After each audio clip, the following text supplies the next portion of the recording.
My name is Evelyn, and at 33 years old, I am the executive chef and owner of Aura, the most acclaimed fine dining restaurant in the city of Chicago. 5 years ago, my wealthy family cut me off, completely erasing me from their lives when I refused to let my golden child brother ruin my small food truck business. I spent those 5 years working grueling hours and building an empire with my own two hands. Then last Friday night, they walked into my fully booked dining room uninvited. My father slammed a legal contract onto my pristine tablecloth and demanded 25% of my profits to save my brother from bankruptcy. When I laughed at his audacity, he pulled out his phone and threatened to call my landlord to have my lease revoked by Monday morning. What he did not know was that I had a secret that would flip his entire world upside down. Before I continue this story, let me know where you are watching from in the comments below. Please hit like and subscribe to my channel. The evening began like any other Friday night service at Aura. The kitchen was a symphony of controlled chaos. The searing heat of the grill, the chopping of knives, and the sharp calls of orders created a steady heartbeat. We were fully booked.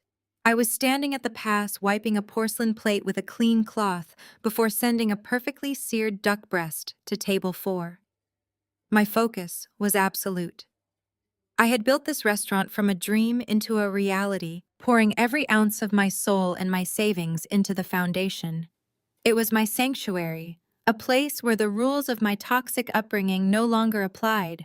Out here, hard work meant everything.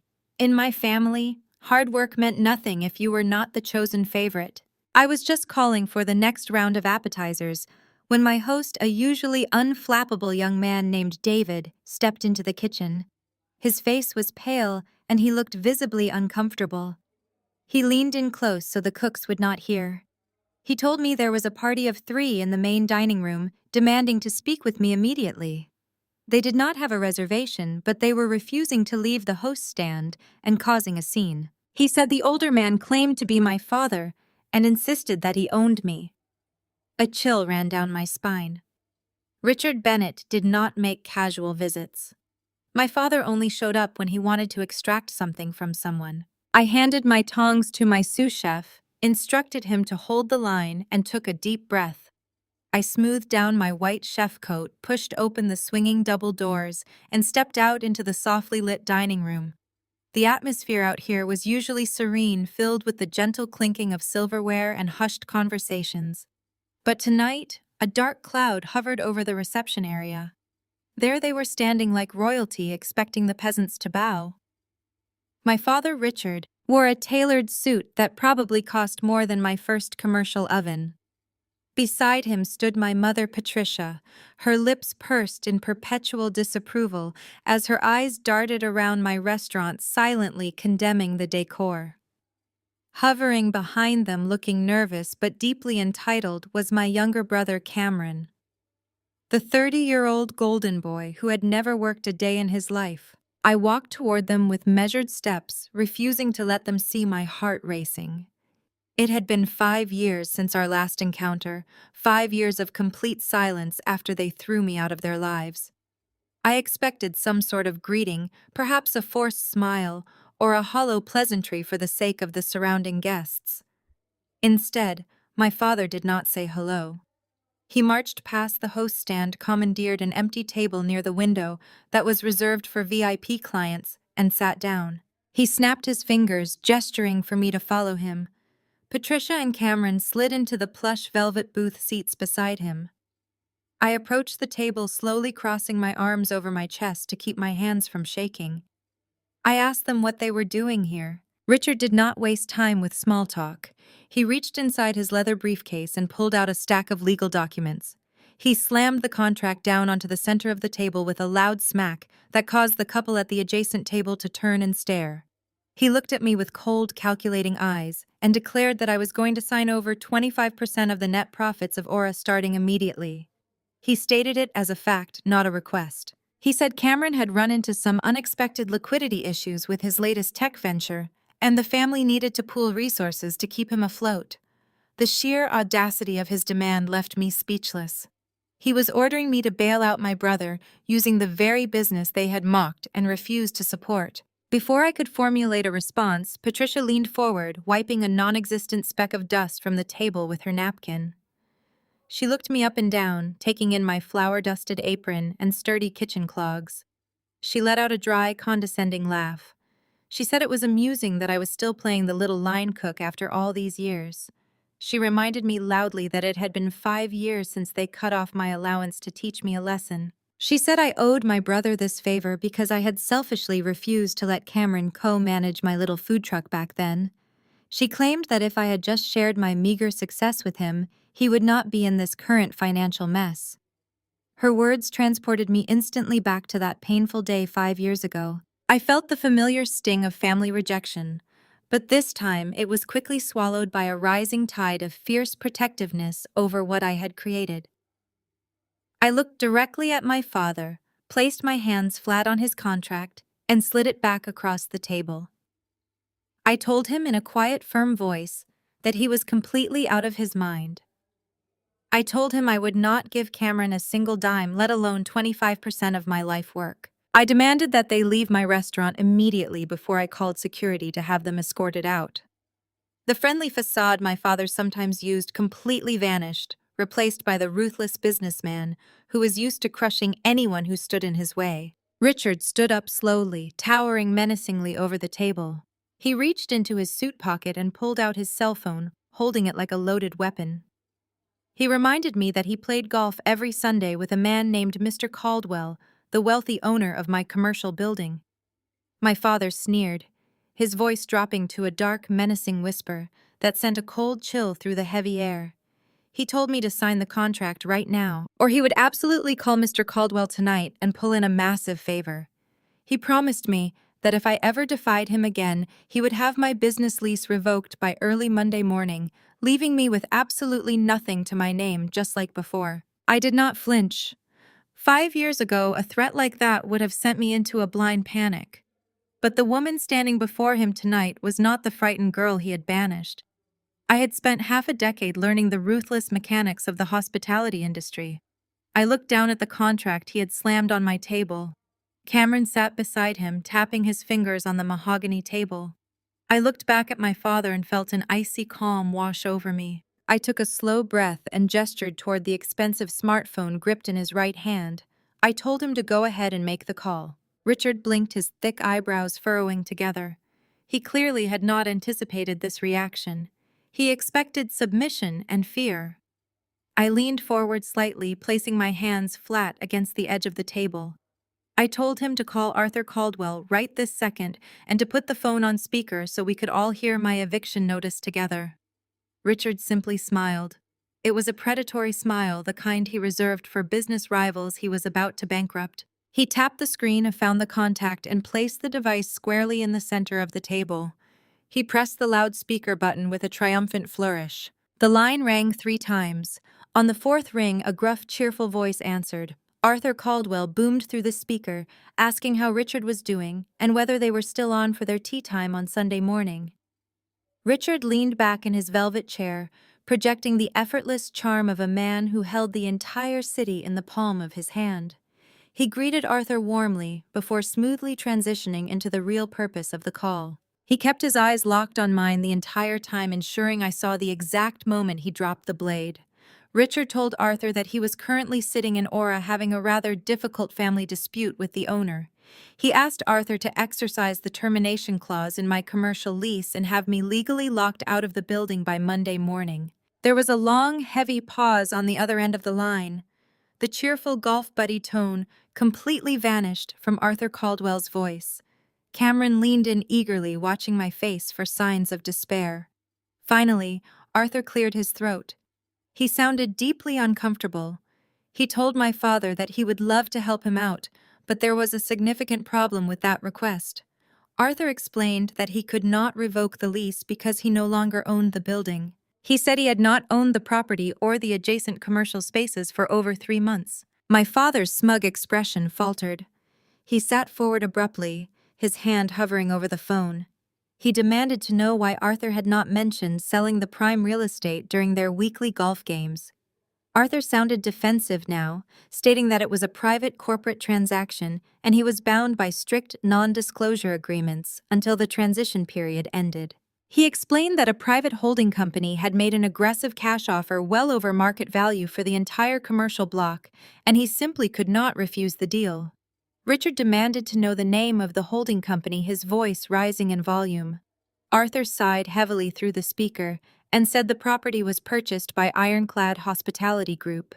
Richard stared at the phone. He repeated the name, testing the syllables as if trying to place them in his vast mental catalog of Chicago real estate developers. He told Arthur he had never heard of them and demanded to know who the managing partner was, so he could call them instead. I did not wait for Arthur to answer. I reached across the table, tapped the screen to end the call, and picked up the contract my father had brought. I looked directly into his bewildered eyes. I told him that Ironclad Hospitality Group was my private asset management firm. I explained that I had not just purchased the building that housed my restaurant. I had bought the entire city block. I was the landlord. The color drained from my father's face with shocking speed. He stared at me, his jaw slightly slack, unable to comprehend the magnitude of what I had just said. Beside him, Patricia actually gasped, her hand flying to her throat as she realized the implications. I was not a struggling tenant at the mercy of his wealthy connections. I was a major commercial property owner sitting on millions of dollars of prime Chicago real estate. Cameron looked completely lost, glancing between our parents and me as if waiting for someone to explain the joke. I gently pushed his contract back across the table. I told Richard that he could not evict me because he was sitting in my building. I told him that my net worth had surpassed his real estate firm over a year ago, and the only person who could throw anyone out tonight was me. Public humiliation is a dangerous thing for a fragile ego. I watched the realization transform his shock into venomous rage. He realized he was sitting in a crowded restaurant surrounded by influential people and had just been thoroughly defeated by the daughter he discarded as a failure. But Richard Bennett never accepted defeat gracefully. If he could not crush me with connections, he would find another way to destroy what I had built. He drew a sharp breath and straightened his suit jacket. His eyes went completely dead, devoid of parental warmth. Reaching back into his leather briefcase, he pulled out a second stack of documents bound with a heavy blue legal backing. He placed them deliberately in front of me, tapping the top page with his index finger. He told me that if I wanted to play hardball, we would play hardball. I might own the brick and mortar of this building, but I did not own the intellectual property of my own restaurant. He informed me that the document was a legally binding cease and desist order filed in federal court. Richard smiled again. He explained that my signature dishes, the exact items that had just earned me a major feature in the city's top culinary magazine, were legally trademarked. He claimed that 5 years ago, right after I refused to let Cameron run my food truck, he registered all my prep notes and foundational recipes under a corporate entity called Bennett Family Recipes. Because I originally developed those flavor profiles while living under his roof, using ingredients purchased with his money, he claimed they were family assets. He had quietly maintained the trademarks, waiting for the perfect moment to weaponize them. My heart slammed against my ribs as the reality of his words set in. The braised duck with the cherry reduction, the smoked truffle risotto, and the lavender-infused honey glaze. Every single dish that defined my restaurant and kept my dining room fully booked was now allegedly his sole intellectual property. Richard leaned forward over the table, his voice dripping with absolute malice. He informed me that the order required me to immediately halt the preparation, sale, and distribution of all trademarked items. He then told me that my kitchen operations were legally frozen for intellectual property theft, effectively shutting down my entire menu right in the middle of a Friday night dinner service. I stared at the blue document on the table, the weight of my father's words hanging in the air. He was ordering me to stop cooking my own food in my own restaurant. I looked from the papers to his triumphant face, then to my mother's smug expression and Cameron's eager grin. They were waiting for me to break to finally surrender the 25% they had originally come for. Instead, I picked up the document and tucked it under my arm. I told my father to leave my dining room before I called the police. He sneered and led my mother and brother out the front doors. I returned to the kitchen, my heart pounding fast. I gathered my sous chef and the line cooks. I told them to pull every signature dish from the ticket system immediately and run backup menu features for the rest of the night. We survived the dinner service without violating the order. The next morning, the adrenaline had worn off, leaving behind a cold dread. I sat in the sleek conference room of Miller and Associates, watching the city wake up far below. My attorney, Diane Miller, sat across the large oak table from me. Diane was a formidable woman known throughout Chicago for her sharp legal mind and absolute refusal to be intimidated by corporate bullies. She wore a tailored gray suit, and her dark hair was pulled back into a severe knot. She was meticulously reading through the cease and desist order my father had dropped on my table. The silence stretched on for several minutes, broken only by the sound of pages turning. I wrapped my hands around a warm cup of coffee, trying to steady my nerves. I watched Diane's expression for any sign of hope, but her face remained neutral. Finally, she set the documents down and folded her hands on the table. She looked at me with a serious gaze. She told me that Richard had executed a remarkably vicious legal maneuver. She explained that trademark law could be incredibly murky when it came to recipes, but my father had exploited a very specific loophole. Because I had written the original drafts of those recipes while living in his house, and because he funded the groceries I used during that developmental period, he managed to construct a plausible legal argument that the intellectual property belonged to the Bennett family estate. I felt a surge of hot, indignant anger. I told Diane that I had spent years refining those dishes. The duck preparation took me 6 months to perfect in my own kitchen, long after they had kicked me out. The risotto technique was something I developed while working double shifts at a terrible diner just to make rent. I argued that they had absolutely nothing to do with the actual creation of my menu. Diane nodded sympathetically, but her expression remained stern. She explained that the truth of the creation process did not matter at this exact moment. What mattered was the legal paper trail Richard quietly established 5 years ago. He registered the corporate entity Bennett Family Recipes and formally filed the trademarks while I was distracted by trying to survive on the streets. He planted a legal landmine waiting for the exact right moment for me to step on it. I asked her what our immediate options were. I needed to know if I could fight this injunction and keep serving the food that made Aura successful. Diane let out a slow, measured breath. She told me that while we could certainly take this to federal court and fight the trademark claim, the immediate threat was severe. She explained that Richard had an army of corporate litigators on retainer. If I deliberately ignored the cease and desist order and continued serving those specific dishes tonight, his lawyers would file an emergency injunction on Monday morning. They would sue my restaurant for intellectual property theft, seeking massive financial damages for every single plate I sold. Diane leaned forward, her voice dropping to a serious tone. She told me that Richard was not trying to win a fair legal argument about culinary creation. He was trying to bury me under a mountain of litigation.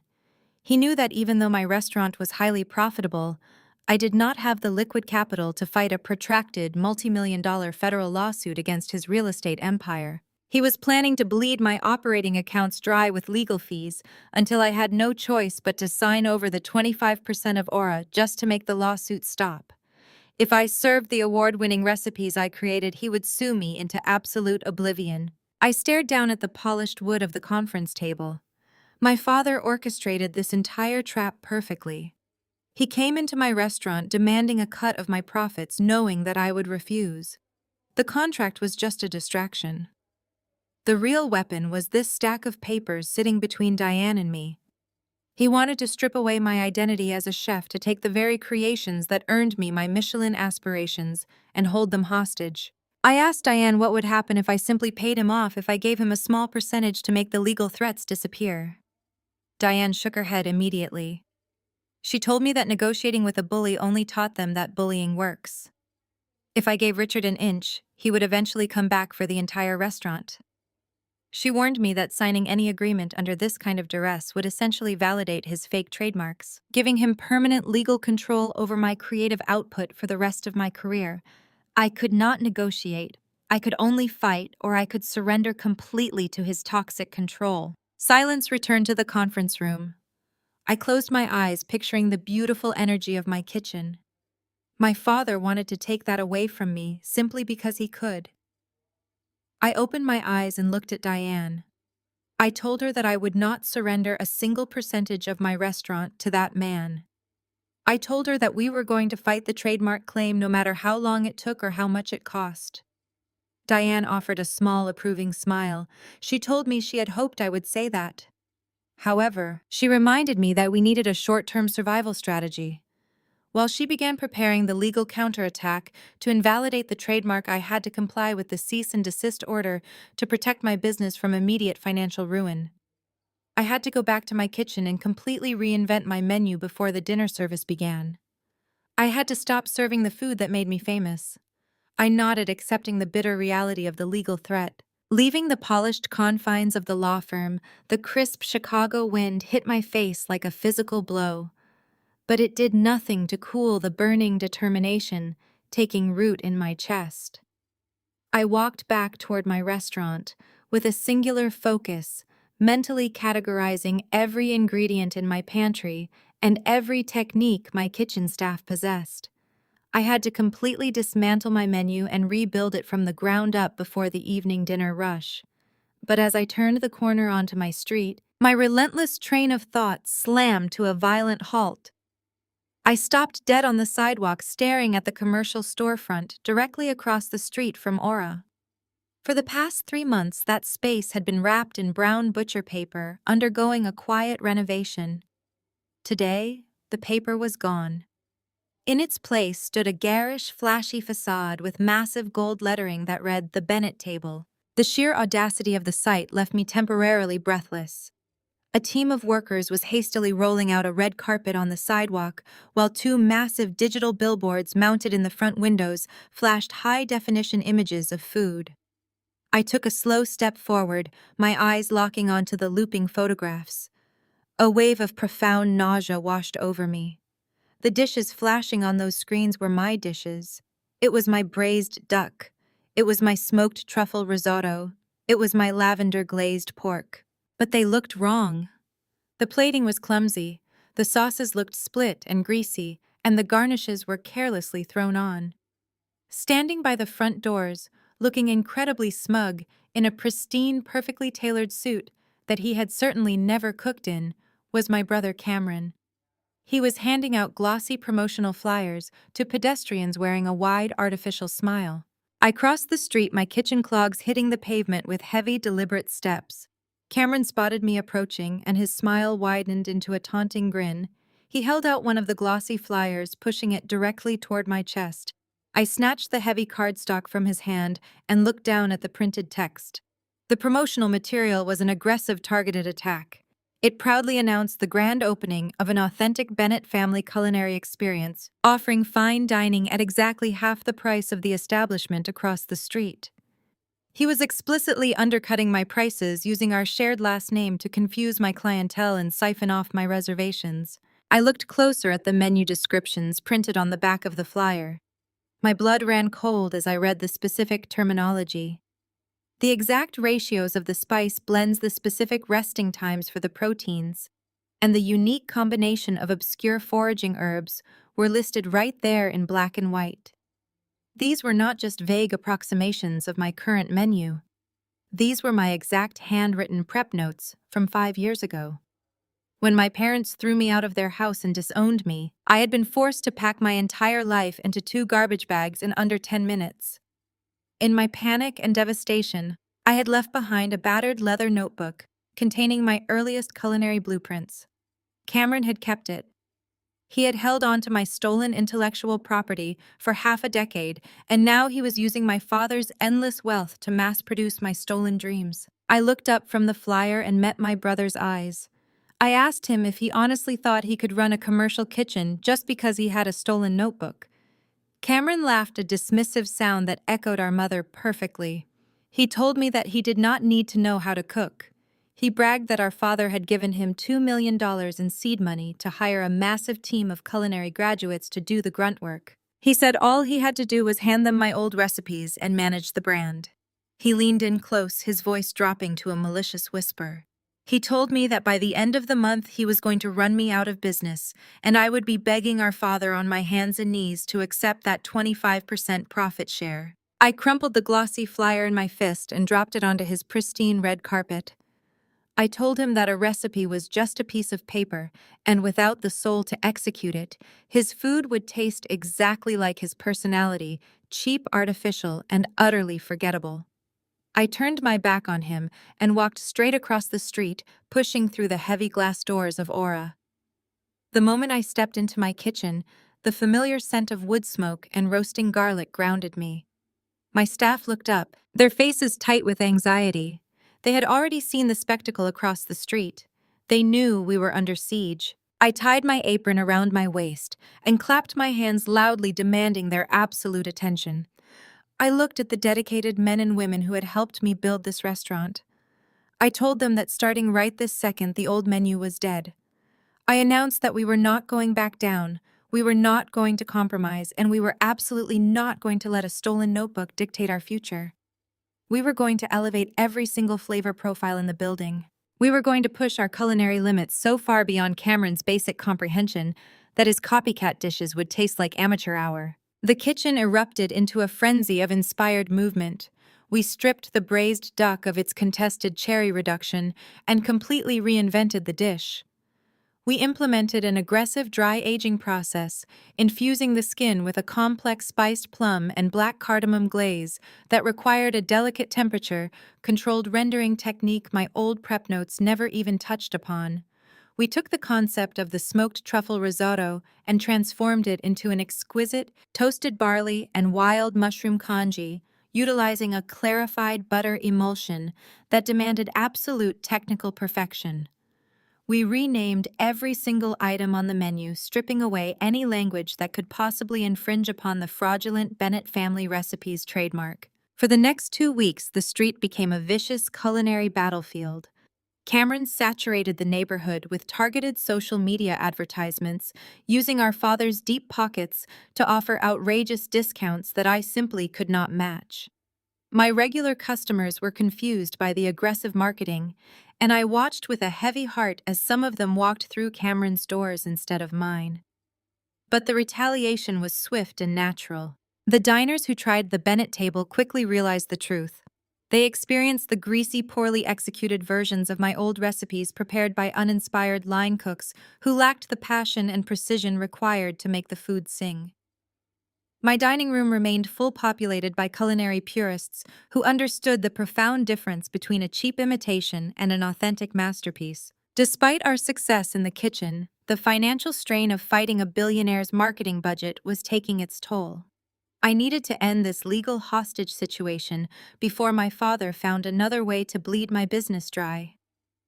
I sat in my small back office late one Tuesday night, going over inventory costs, when my phone rang. It was Diane Miller. Her voice sounded breathless, carrying a sharp edge of triumph that made my pulse accelerate. She told me to lock my office door and sit down. Diane explained that per my instructions, she had aggressively filed a counter-discovery motion regarding the cease and desist order. She had demanded full transparency into the corporate structure of Bennett family recipes, challenging the legitimacy of the trademark filing. My father's lawyers had fought the motion tooth and nail, delaying the process with endless administrative roadblocks. But Diane was relentless. She had finally broken through their legal firewall and obtained the incorporation documents. She told me that she had just spent the last 6 hours digging into the financial architecture of the trademark, and she had uncovered a massive, catastrophic vulnerability. She explained that when Richard registered my stolen recipes 5 years ago, he had not attached the intellectual property to his primary real estate firm. Instead, he had routed the trademarks through a highly obscured shell corporation. At first, Diane thought he did this simply to hide the theft from me, but when she began pulling the thread, the entire sweater unraveled.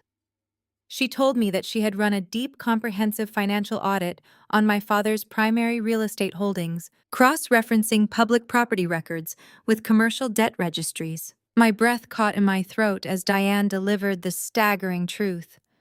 She told me that Richard Bennett was not the invincible billionaire he pretended to be. His real estate firm was completely drowning. He had wildly over-leveraged his assets on a series of disastrous commercial developments that had gone bankrupt. Diane revealed that my father was exactly 2 weeks away from defaulting on a massive $15 million commercial loan. The bank was preparing to seize his flagship properties, an event that would trigger a cascading financial collapse across his entire portfolio. The realization hit me with the force of a freight train. The entire spectacle in my dining room, the aggressive demands, the legal threats. It was all a desperate illusion. My father did not come to my restaurant to teach me a lesson. He did not care about saving Cameron's failing tech ventures. The golden child was just a convenient excuse. Richard was drowning in debt, and he needed a sudden massive injection of clean, legitimate cash to appease his creditors. He looked at my highly profitable debt-free restaurant and saw a life raft. He demanded 25% of my profits because he needed my hard-earned money to save himself from total financial ruin. I sat in my quiet office staring at the wall as the brilliant, terrifying truth washed over me. My family had not returned to my life out of spite or malice. They had returned out of sheer, unadulterated desperation. I thanked Diane for her incredible work and ended the call. A slow, dangerous smile spread across my face. My father had built a house of cards, and he had handed me the exact breeze needed to blow it all down. The annual Chicago Children's Hospital Gala was the crown jewel of the city's philanthropic calendar. It was an event where the wealthiest families gathered in the grand ballroom of the Drake Hotel to write massive checks and display their social dominance. Securing the catering contract for this specific gala was a monumental achievement for Aura. It required months of meticulous planning, endless tastings, and a logistical precision that tested every limit of my kitchen staff. I had accepted the challenge because I knew it would solidify my restaurant as an irreplaceable fixture in the local culinary scene. I also knew that my parents never missed this particular event. It was their favorite stage to perform their roles as generous, benevolent aristocrats. The night of the gala, the ballroom was transformed into a breathtaking display of wealth. Thousands of white orchids spilled from crystal vases, and the soft glow of candlelight illuminated the faces of the city's elite. I stood in the temporary staging kitchen located just behind the main dining hall, orchestrating the plating of 500 appetizers. The air was thick with the smell of seared scallops and reduced balsamic. My staff moved with military efficiency, executing my vision perfectly. I wiped my brow with the back of my forearm and stepped out through the service doors for a brief moment to check on the dining room floor. That was when I saw her. My mother, Patricia, was holding court near the center of the ballroom, holding a glass of champagne, like a scepter. She wore a stunning, emerald green gown that caught the light with every subtle movement. Richard stood nearby, deep in conversation with a city alderman, while Cameron lingered at the edge of their circle, looking distinctly uncomfortable. I watched from the shadows of the service entrance as Patricia leaned in close to a group of wealthy socialite friends. The acoustics of the grand ballroom carried her voice perfectly over the soft string quartet playing in the background. She sighed dramatically, pressing a manicured hand to her chest. She told the women that it was simply tragic how some children refused to accept guidance. She pointed her champagne flute subtly in the direction of the catering staff. She whispered loudly enough for the entire circle to hear that she had paid for my expensive MBA program, hoping I would amount to something respectable.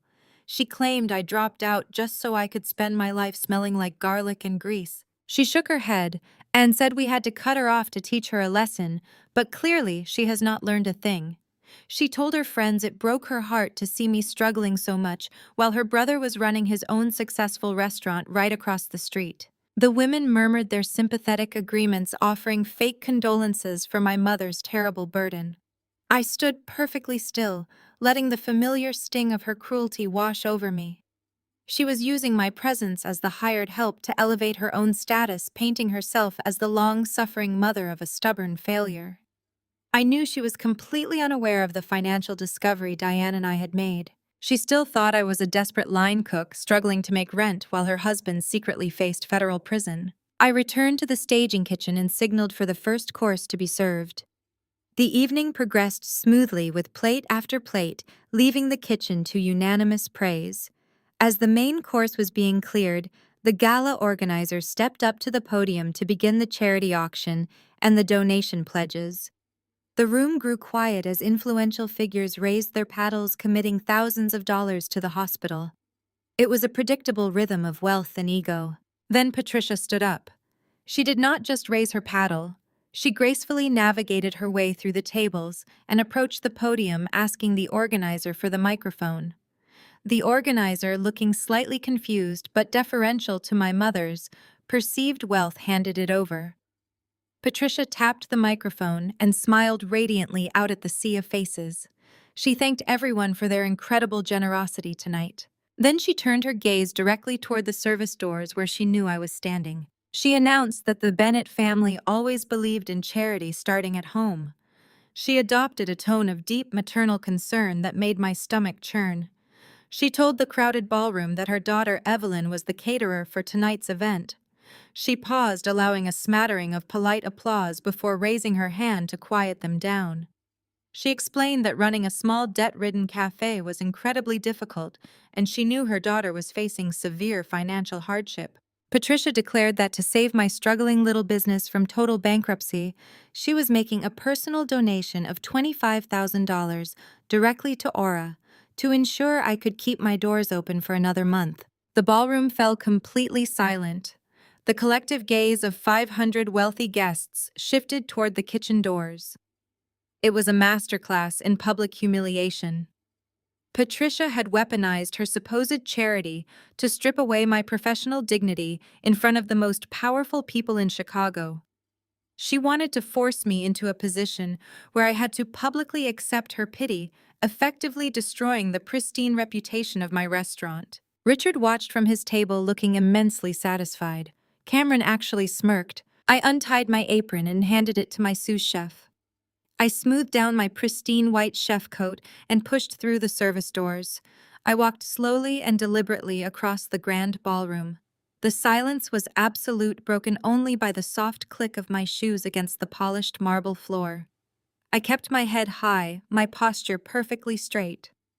When I reached the podium, Patricia offered me a condescending smile, holding out the microphone as if she were handing me a lifeline. I took the microphone from her hand. I looked out at the audience, recognizing faces of prominent judges, corporate executives, and local politicians.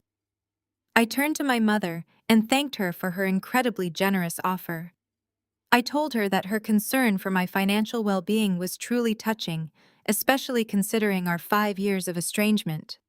I spoke with a calm, measured cadence, ensuring my voice echoed clearly through the massive speakers. I turned back to the crowd. I announced that I could not possibly accept charity from a family member when there were children in the hospital who needed it so much more.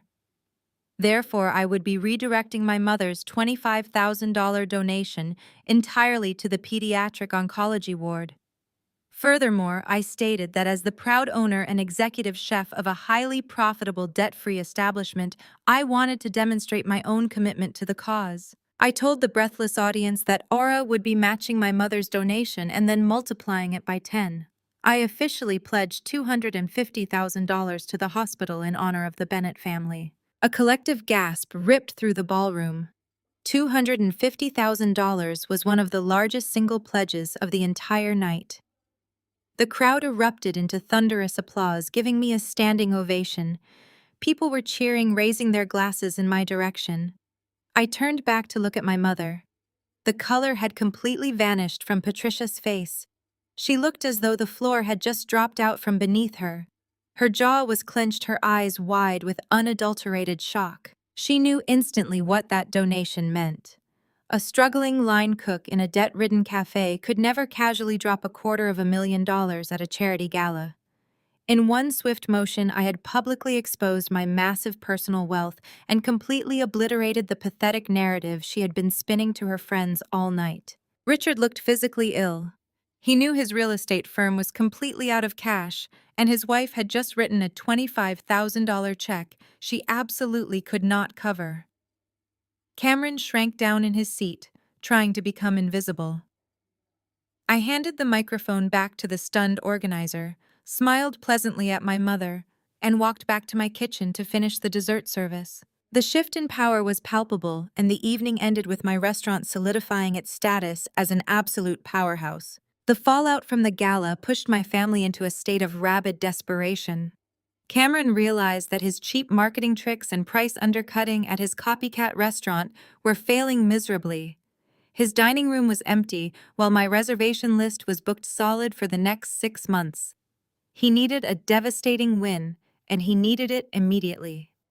The culinary community in Chicago is incredibly small, and rumors travel faster than a grease fire. The biggest rumor circulating that week was that the most feared Michelin food critic in the country was scheduled to visit our street.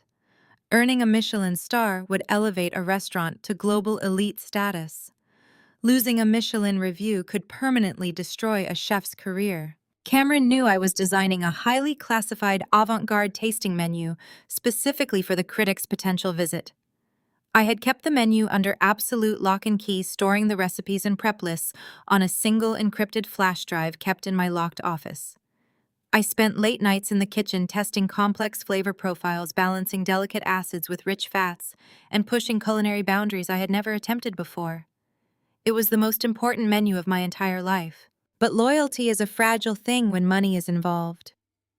I had recently hired a new prep cook named Leo. He was young, eager, and struggling to pay his culinary school loans. I thought I saw a reflection of my younger self in his hustle, but I underestimated how easily desperation could be exploited. One evening after the kitchen had been scrubbed down and the staff sent home, I sat in my darkened office reviewing security camera footage from the previous week. I liked to monitor the flow of the kitchen to find areas where we could improve our plating efficiency. As I watched the black and white monitor showing the back hallway from Tuesday night, I saw something that made my blood run cold. The footage showed Leo lingering near my office door long after his shift ended. He checked over his shoulder before slipping a small key into my office lock. I had entrusted him with the spare key to access the dry storage room, which was on the same master ring. The camera showed him entering my office and emerging 2 minutes later clutching a small silver flash drive. The very next camera angle, facing the alleyway behind the restaurant, showed Leo walking out the back door and meeting someone in the shadows. The person stepped into the dim light of the street lamp. It was Cameron. I watched clearly as my brother handed Leo a thick envelope of cash in exchange for the flash drive containing my entire Michelin tasting menu. My initial instinct was pure blinding rage. I wanted to call the police, file charges for corporate espionage, and have them both arrested. I wanted to drag Leo out of my kitchen and scream at him for betraying the trust I had placed in him. My hand hovered over the phone, ready to call Diane and unleash a legal nightmare. But then I stopped. I stared at the frozen security footage, looking at my brother's smug, satisfied face as he tucked the flash drive into his designer jacket. He thought he had just stolen my greatest masterpiece. He thought he finally had the weapon he needed to steal the Michelin critic and destroy my reputation forever. I slowly pulled my hand away from the phone. A deep, resonant calm settled over my racing heart. I reached into my desk drawer and pulled out a secondary hidden notebook. I looked at the actual handwritten recipes for my Michelin menu secured safely away from the digital files. Then I thought about the files that were currently on the stolen flash drive. A slow, genuine smile spread across my face. The next morning, I walked into the kitchen as the prep staff was arriving. Leo looked up from his cutting board, his eyes briefly meeting mine before darting away in guilt. He looked terrified, waiting for the inevitable confrontation. I walked up to the line, standing right beside him. I asked my sous chef to come over. I kept my voice perfectly even, completely devoid of anger or suspicion. I looked at the security camera mounted in the corner of the ceiling and then back at my team. I told my sous chef that I noticed some of my digital files had been moved around recently, but it was absolutely fine. I smiled directly at Leo, letting the silence stretch just long enough to make him sweat. Then I turned back to my sous chef and told him to let Cameron keep whatever he found. I told him we were going to focus on our work and let the food speak for itself. I walked back to my office, leaving Leo pale and trembling. Cameron thought he had stolen my genius. He was about to find out exactly what happens when you try to serve a menu you do not understand. The next few days transformed our quiet avenue into a chaotic media circus. Cameron did not just want to use my stolen recipes to quietly build a customer base. He hired a high-priced public relations firm, using my father's seemingly endless but secretly dwindling cash reserves. Within 48 hours of bribing my prep cook, massive digital advertisements began flooding social media feeds across the entire city of Chicago. The ads featured highly stylized, slow-motion videos of Cameron walking through his pristine kitchen wearing a custom-tailored black chef coat that had never seen a single drop of grease. The bold text overlaying the videos announced the world premiere of a revolutionary avant-garde tasting menu at the Bennett table. He proclaimed that this exclusive culinary event would redefine fine dining in the city, promising a profound exploration of flavor that no other restaurant could possibly match. He was explicitly baiting the entire culinary community, but more importantly, he was baiting the Michelin organization. The timing of his aggressive campaign was not a coincidence. The rumor mill had been churning for weeks that the lead regional Michelin food critic was scheduled to visit our specific neighborhood on a Thursday night. Cameron knew this because I knew this, and he had access to the stolen calendar notes alongside the recipes. He was deliberately scheduling his grand debut on the exact same evening, creating a massive gravitational pull designed to hijack the critic before they even walked through my doors. The street outside my restaurant became a daily parade of delivery trucks, event planners, and local food bloggers who had been paid to generate artificial hype. A velvet rope was set up on the sidewalk. He even hired a valet service that took up half the street parking, making it deliberately difficult for my own customers to reach Aura. My staff watched the spectacle unfolding across the street with growing anxiety. The energy in my kitchen felt tight and defensive. My sous chef pulled me aside near the walk-in freezer, his voice low and worried. He asked me if we needed to launch our own marketing counterattack. He was terrified that Cameron's overwhelming wall of money and noise would drown us out entirely. I shook my head, keeping my voice steady and reassuring. I told him that true brilliance does not need to shout. I reminded him that we had spent the last month perfecting our actual tasting menu in total secrecy, and that our real dishes were going to speak with a profound clarity that no amount of paid advertising could ever replicate. I instructed the entire team to ignore the circus outside and focus entirely on the precision of our prep work. We were going to maintain our absolute standard of excellence regardless of the noise. But behind my calm facade, a quiet, calculated tension was building. I watched Cameron standing on the sidewalk outside his restaurant, giving interviews to local lifestyle magazines. He spoke with such unearned arrogance, using culinary buzzwords he clearly did not understand, claiming that his new tasting menu was a deeply personal reflection of the Bennett family legacy. He was parading my stolen intellectual property as his own genius, secure in the belief that he had outsmarted the sister our family had discarded. He had no idea that he was holding a live grenade. The recipes on that stolen flash drive were completely fabricated. I had spent a sleepless night weeks ago meticulously engineering a menu that sounded breathtakingly sophisticated on paper, but was chemically and texturally designed to fail in execution. I had paired highly acidic fruit reductions with delicate dairy emulsions that would curdle the moment they hit a hot pan. I had written incorrect resting times for proteins that would result in tough, unchewable meat. I had listed obscure foraging herbs that, when combined with the specific spices I noted, would create a violently bitter metallic aftertaste. Thursday evening arrived with a heavy electric anticipation in the air. The street was buzzing with activity. Cameron had stationed 2 aggressive hosts on the sidewalk outside his restaurant. Inside Aura, my dining room was fully booked with our loyal patrons, and the atmosphere was serene, focused, and immaculate. The contrast between my quiet sanctuary and his loud, desperate establishment was stark. I stood at the pass in my kitchen, wiping down the stainless steel counter, watching the front doors through the small glass window. The kitchen was operating in total silence, every cook intensely focused on the complex, beautiful dishes of our true-tasting menu. We were waiting for the critic. At precisely 7 o'clock, a black town car pulled up to the curb, midway between Aura and the Bennett table. A distinguished man, in a dark, understated suit, stepped out onto the sidewalk. He carried a small leather notebook and moved with a quiet, observant authority. The entire street seemed to hold its breath. It was him. The Michelin critic had arrived. I watched through the window, my hands gripping the edge of the pass. This was the moment that would define the rest of my career. Before the critic could even take 3 steps toward my restaurant, Cameron materialized on the sidewalk.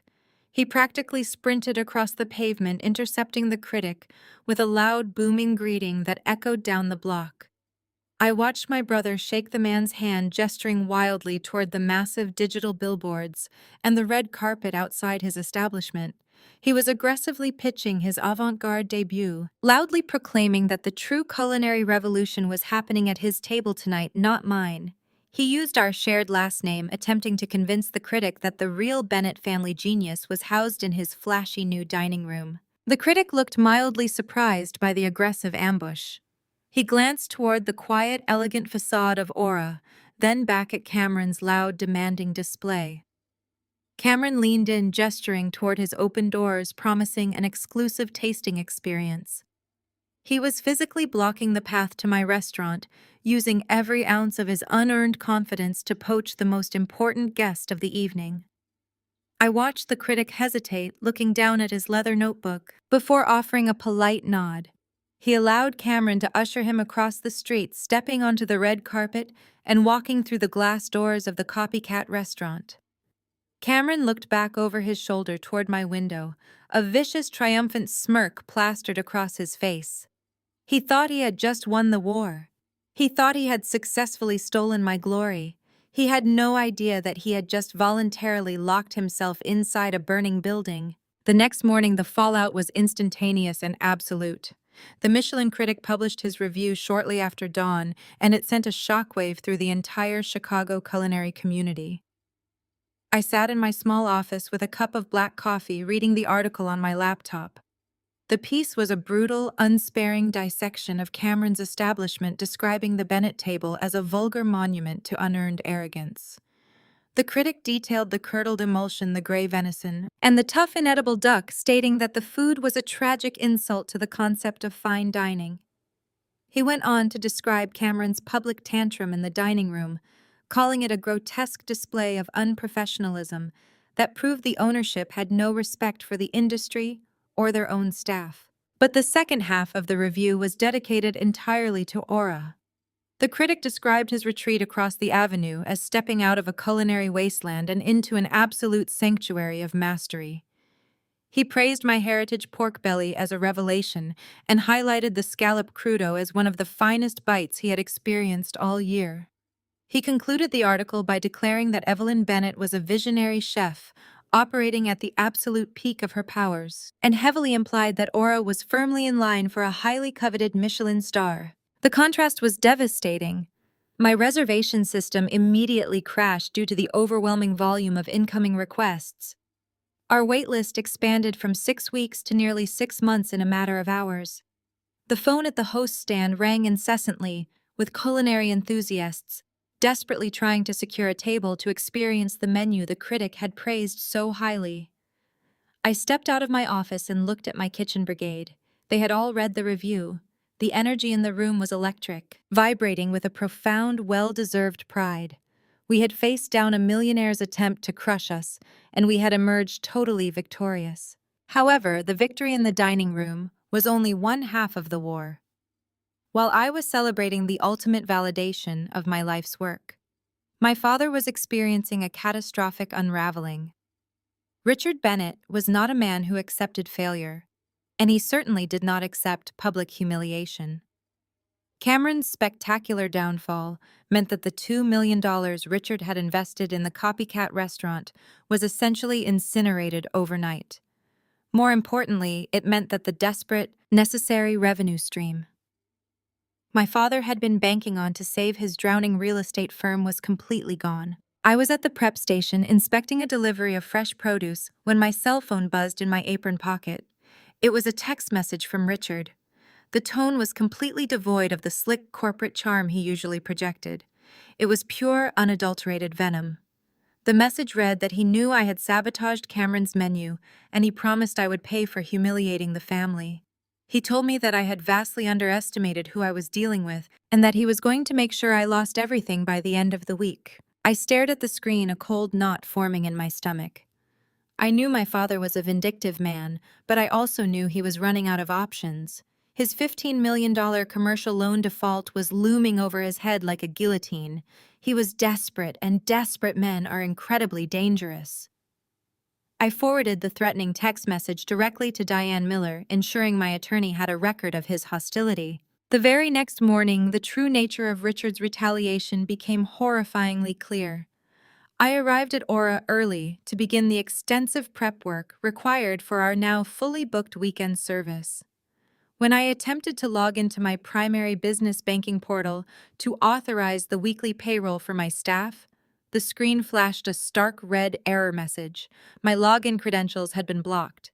I tried again thinking it was a simple technical glitch, but the same error appeared. I immediately called my commercial bank representative, a man I had worked with closely for the past 3 years. When the representative answered, his voice was tight and profoundly apologetic.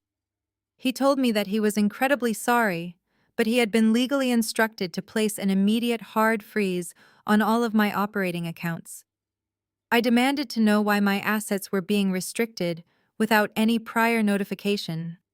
The representative explained that the bank's internal fraud division had received an urgent formal complaint regarding irregular corporate activities. He hesitated for a moment before revealing the source of the complaint. He told me that Richard Bennett, acting as the registered owner of the Bennett Family Recipes trademark, had filed a sworn affidavit claiming that my restaurant's revenue was generated through the direct fraudulent theft of his intellectual property. I gripped the edge of my desk, my knuckles turning white. Richard had used his vast network of corrupt corporate connections to weaponize the banking system against me. By filing a formal fraud complaint tied to the cease and desist order, he had triggered an automatic administrative freeze on my funds pending an investigation. It was a dirty, underhanded tactic designed to paralyze my business. The timing was calculated to cause maximum damage. It was Wednesday morning. Payroll for my entire staff of 30 dedicated employees was scheduled to be processed in exactly 48 hours. If I could not access my operating accounts, I could not pay the cooks, servers, and dishwashers who relied on me to feed their own families.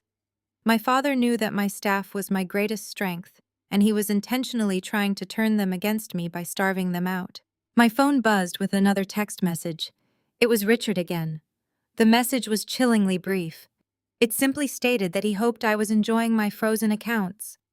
He told me that you do not play games with the Bennett family.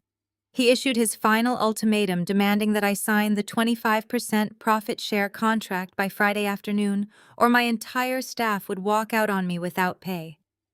He was literally holding my employees' livelihoods hostage, using their financial security to extort me into bailing out his collapsing empire. I stared at the threatening text message illuminating my phone screen, letting the reality of my father's blackmail wash over me. He genuinely believed he had cornered me. He thought that by freezing my primary operating accounts just 2 days before payroll, I would panic fold and sign away my life's work to save my employees. I locked my office door and took a slow, deep breath. I did not feel the crushing, suffocating terror he intended to inflict. Instead, a profound sense of clarity settled into my bones. I pocketed my phone and walked back out into the bustling kitchen. I called for my sous chef, asking him to gather the entire management team for a brief meeting. When they assembled around the stainless steel tables, their faces were tight with anticipation. The rumor of the bank freeze had already begun to whisper through the ranks. I looked at the incredible men and women who had built this restaurant with me. I told them in a clear, unwavering voice that we were experiencing a minor administrative banking issue initiated by a hostile third party. I watched their eyes widen slightly, but before the panic could take root, I raised my hand. I promised every single person in that room that their paychecks would clear on Friday morning, precisely at 8 o'clock, without a single cent missing. I told them I would personally guarantee it and that their only job today was to continue executing flawless service. The tension evaporated instantly, replaced by a fierce, loyal determination. I left them to their prep work and stepped out the back door, hailing a cab straight to Diane Miller's law office. When I walked into the sleek conference room, Diane was already pacing the floor.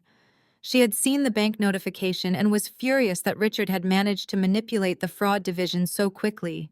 She started outlining emergency legal injunctions we could file to force the bank to release the funds, warning me that it could take weeks to navigate the red tape. I sat down at the heavy oak table and held up my hand to stop her rapid-fire legal strategy. I smiled at my attorney, opened my leather tote bag, and pulled out my personal laptop. I told Diane she did not need to file an emergency injunction because I was not going to fight the bank freeze. Diane stopped pacing and stared at me in absolute confusion. I logged into a highly secure, heavily encrypted financial portal and turned the screen around so she could see the balance. I explained that for the past 5 years, I had not kept my actual wealth in the restaurant's standard operating accounts. I knew my father was a vindictive man who used money as a weapon, so I had been quietly routing all of my substantial personal profits into an untouchable private equity trust located entirely outside his sphere of influence. I navigated to the payroll interface, bypassed the frozen corporate account, and linked my private trust directly to the employee disbursement system. With 3 simple keystrokes, I fully funded the Friday payroll out of my own pocket. I looked up at Diane, who was staring at the screen with profound respect. I told her that my father had just played his final card of extortion, and it was entirely useless. We were no longer playing defense. Diane sat down across from me, an eager smile spreading across her face. I closed my laptop and folded my hands. I told her I was done waiting for Richard to attack me. I wanted to know every detail about the $15 million commercial loan he was defaulting on. I told her to tear into his financial history with every resource her firm possessed. For 8 hours, Diane and her forensic accountants launched a devastatingly thorough investigation into my father's real estate empire. They pulled property records, analyzed shell corporation structures, and cross-referenced offshore escrow accounts. As the sun set, Diane walked back into the conference room, holding a thick stack of printed financial documents. Her face was pale, and her voice was uncharacteristically quiet. She sat the documents down and delivered a truth so staggering it took my breath away. She revealed that my father was not just failing as a businessman, he was committing catastrophic, federal-level financial crimes. Diane pointed to the highlighted ledgers explaining that Richard had been illegally siphoning millions of dollars from his clients' protected escrow funds. He had been quietly draining the accounts of his real estate investors to secretly bankroll the endless string of failed businesses Cameron had launched over the past 5 years. He was shuffling stolen money to cover his tracks, but the massive commercial loan default had finally trapped him. Diane looked me in the eye and stated that if Richard did not secure a legitimate cash injection by the end of the month, the auditors would discover the missing escrow funds. He was not just facing bankruptcy, he was facing decades in federal prison. The revelation struck me with the force of a physical blow. The demand for 25% of my profits had nothing to do with saving the family legacy. It was a desperate, panicked attempt to steal clean money to cover up his massive felony. My phone buzzed on the conference table, vibrating against the polished wood. An email notification flashed across the screen. It was an urgent summons from my father's corporate office. Unaware that I had already bypassed his bank freeze and uncovered his criminal embezzlement, Richard assumed I was currently drowning in panic over Friday's payroll. The email demanded my immediate presence at an emergency family board meeting scheduled for the following afternoon at his exclusive country club. He noted that the entire board of directors from his real estate firm would be in attendance to facilitate a corporate merger designed to protect the Bennett family name. It was a blatant, transparent ambush. He intended to corner me in a room full of powerful, intimidating men and force me to sign my restaurant over under extreme duress. I looked at the email, then down at the damning financial ledgers Diane had just uncovered. I reached for a thick red folder sitting on the edge of Diane's desk and carefully slid the evidence of my father's impending federal prison sentence inside. I closed the folder and stood up, feeling an absolute calm wash through my body. I told Diane that I would gladly attend my father's board meeting tomorrow. I promised her that by the time I walked out of that country club, the entire Bennett empire would be reduced to nothing more than absolute dust and ash. The next morning brought a profound and quiet victory. I arrived at the restaurant before the sun had risen over the Chicago skyline. The kitchen was dark and silent, but I did not turn on the overhead lights. I sat at my desk in the back office watching the clock tick closer to 8. This was the exact hour my father believed my entire world would collapse. He was sitting in his home waiting for my desperate phone call. He expected me to be begging for mercy as my employees discovered their accounts were empty.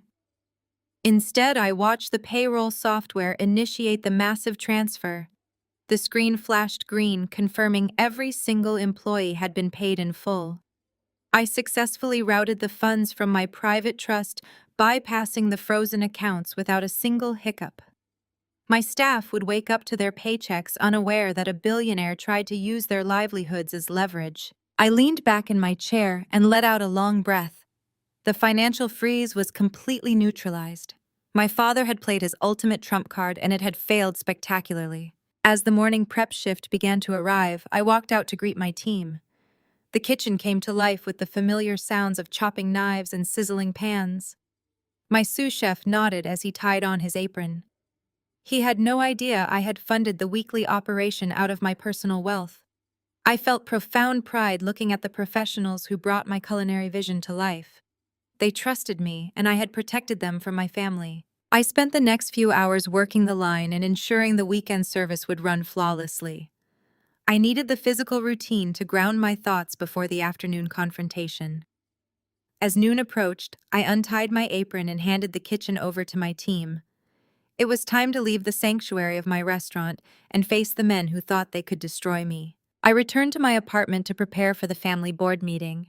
I stood in front of my closet analyzing my choices. I usually lived in chef coats, but today required a very different type of armor. I selected a tailored charcoal suit that I had purchased during a brief foray into corporate consulting. I paired it with a crisp white silk blouse and sleek black heels. I pulled my hair back into a severe knot, echoing the style of my attorney. Looking in the mirror, I did not see the struggling cook my mother constantly mocked. I saw an independent woman who controlled a massive real estate portfolio and a lucrative private trust. I picked up the red folder containing the devastating financial ledgers Diane had prepared. The documents detailed my father's loan defaults and his illegal embezzlement of client escrow funds.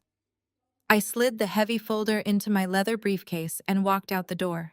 The drive to the exclusive country club took 45 minutes. The estate was nestled in a wealthy suburb surrounded by manicured golf courses and oak trees. This was the place where my parents spent my childhood, trying to mold me into an obedient trophy daughter. I handed my keys to a valet who looked surprised to see a woman arriving alone for a business meeting. I walked through the mahogany doors and stepped into the opulent lobby. The air smelled of expensive leather and fresh lilies. A formal concierge approached me asking for my name. When I told him I was there for the Bennett board meeting, his polite smile tightened. He directed me down a long private corridor toward the executive suites. My heels clicked rhythmically against the marble floor, echoing through the quiet hallway. I felt no fear. I felt no intimidation. I only felt a cold, calculating readiness. I reached the heavy doors of the boardroom and pushed them open without knocking. The room was dominated by a massive oval table crafted from dark walnut. Floor-to-ceiling windows offered a panoramic view of the 18th hole. Sitting at the head of the table looking incredibly smug and powerful was my father. Patricia sat to his right wearing a designer dress while Cameron lounged on his left playing with his watch. Ranged along the sides of the table were 6 older men wearing dark suits. These were the senior members of the board of directors for my father's real estate firm. They were men who controlled millions of dollars in urban development, and they all turned to stare at me as I walked into the room. My father smiled widely, acting as if we were simply gathering for a pleasant afternoon tea. He stood up and gestured toward a single empty chair positioned at the opposite end of the long table. He welcomed me to the club and thanked me for coming on such short notice. He introduced me to the board members using that same condescending tone my mother loved so much. He told the men that I was his rebellious daughter, who ran a small local kitchen. He then sat back down and folded his hands, resting his elbows on the polished wood. He looked down the length of the table directly into my eyes. He told me that he assumed I was having a very difficult morning. He feigned deep parental concern, asking if my staff was upset about their missing paychecks. He said it was a terrible shame about the sudden bank freeze, but business could be incredibly unpredictable for young, inexperienced entrepreneurs. Patricia leaned forward, offering a sympathetic pout that was entirely performative. She told me that the family hated seeing me struggle so much. She claimed they had convened this emergency meeting to offer me a generous lifeline before my little cafe went completely bankrupt. Cameron chuckled softly under his breath, clearly enjoying the spectacle. My father slid a crisp legal document across the vast table. He told me that the board had authorized a special corporate merger to protect the Bennett family legacy. He instructed me to sign over 25% of Aura right now. He promised that the moment my signature hit the paper, he would make a few phone calls to clear up my banking issues so I could finally pay my angry employees. He demanded my submission, claiming I was absolutely nothing without the Bennett name, and this was my only chance for salvation. I stood at the end of the table and calmly opened my leather briefcase. I pulled out the thick red folder and placed it deliberately in front of me. I looked at the powerful men sitting around the room, and then I looked at my father. I smiled. The smile I gave my father was the sharp expression of a chef holding a sharpened knife. Richard frowned, tapping impatiently against the mahogany table. He told me to stop stalling and sign the merger paperwork. He reminded me that the clock was ticking, and if I did not put my name on the dotted line, my kitchen staff would walk out tomorrow morning. He looked to the board members for validation, projecting the image of a generous father, saving his foolish daughter from financial incompetence. I did not reach for the pen. Instead, I addressed the man to my left, a gentleman named Mr. Harrison, the chief financial officer. I asked him if Richard had fully briefed the board on the operational urgency of this family merger. Mr. Harrison looked mildly confused. He cleared his throat and stated that Richard had informed them my restaurant was struggling with severe debt and required an emergency absorption into the corporate portfolio to prevent an embarrassing bankruptcy. I let out a slow laugh that echoed through the cavernous room. Patricia gasped, clutching her pearl necklace. She hissed at me to stop being disrespectful in front of her husband's colleagues. Cameron rolled his eyes and muttered about my terrible attitude. I ignored them completely. I kept my gaze locked on Mr. Harrison. I asked the board if they were aware that Aura was actually operating debt-free with profit margins that exceeded their own commercial leasing divisions. Richard slammed his fist against the table, making several board members jump. He shouted at me to shut my mouth and sign the damn contract. The mask of the benevolent patriarch was slipping, revealing the desperate man underneath. I reached out and opened the thick red folder in front of me. I told my father I would not be signing anything today or ever. I had not come to this country club to save his sinking ship. I had come to watch it go underwater. I pulled printed financial documents from the folder and slid copies down the long table. I told the room that for the past 5 years, I had quietly funneled the massive profits from my restaurant into an untouchable private equity trust.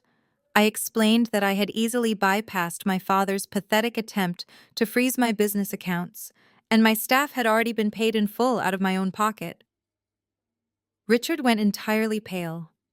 His smug confidence evaporated, leaving behind a terrified realization that his ultimate leverage was gone. But I was not finished. I asked Mr. Harrison if he was aware of the $15 million commercial loan Richard had taken out 3 years ago for the downtown waterfront development project. Mr. Harrison frowned, his eyes scanning the documents. He stated that the loan was perfectly secure and being managed according to quarterly projections. I smiled again. I told Mr. Harrison the loan was absolutely not secure. I revealed the development had gone completely bankrupt 6 months ago, and Richard was exactly 2 weeks away from a catastrophic total default. Chaos immediately erupted around the table. The board members began speaking over one another, demanding answers. Richard stood up, his chair scraping violently against the hardwood floor. He shouted that the documents were forged, that I was a vindictive, lying daughter trying to ruin his reputation. Patricia stood up beside him, her voice shrill as she accused me of fabricating wild stories to embarrass the family. Cameron sank lower in his seat, his eyes darting toward the door as if looking for an escape route. I raised my voice just enough to cut through the panic. I told them to look at the name of the entity that currently held the $15 million commercial debt. Mr. Harrison traced his finger down the page, his face draining of all color. He read the name aloud. Ironclad Hospitality Group. He looked up at my father, panic flashing in his eyes. I told the room that 2 days ago my holding company purchased the distressed debt directly from the terrified bank for pennies on the dollar. I was now his primary corporate creditor. Richard grabbed the edge of the table, his knuckles turning stark white. He glared at me with absolute, unfiltered hatred. He screamed that it did not matter if I bought the debt. He declared he was the CEO of a massive real estate empire and would use every cent of the firm's operating capital to drag me through a decade of brutal, unrelenting litigation. He promised to drain my restaurant profits with endless legal fees.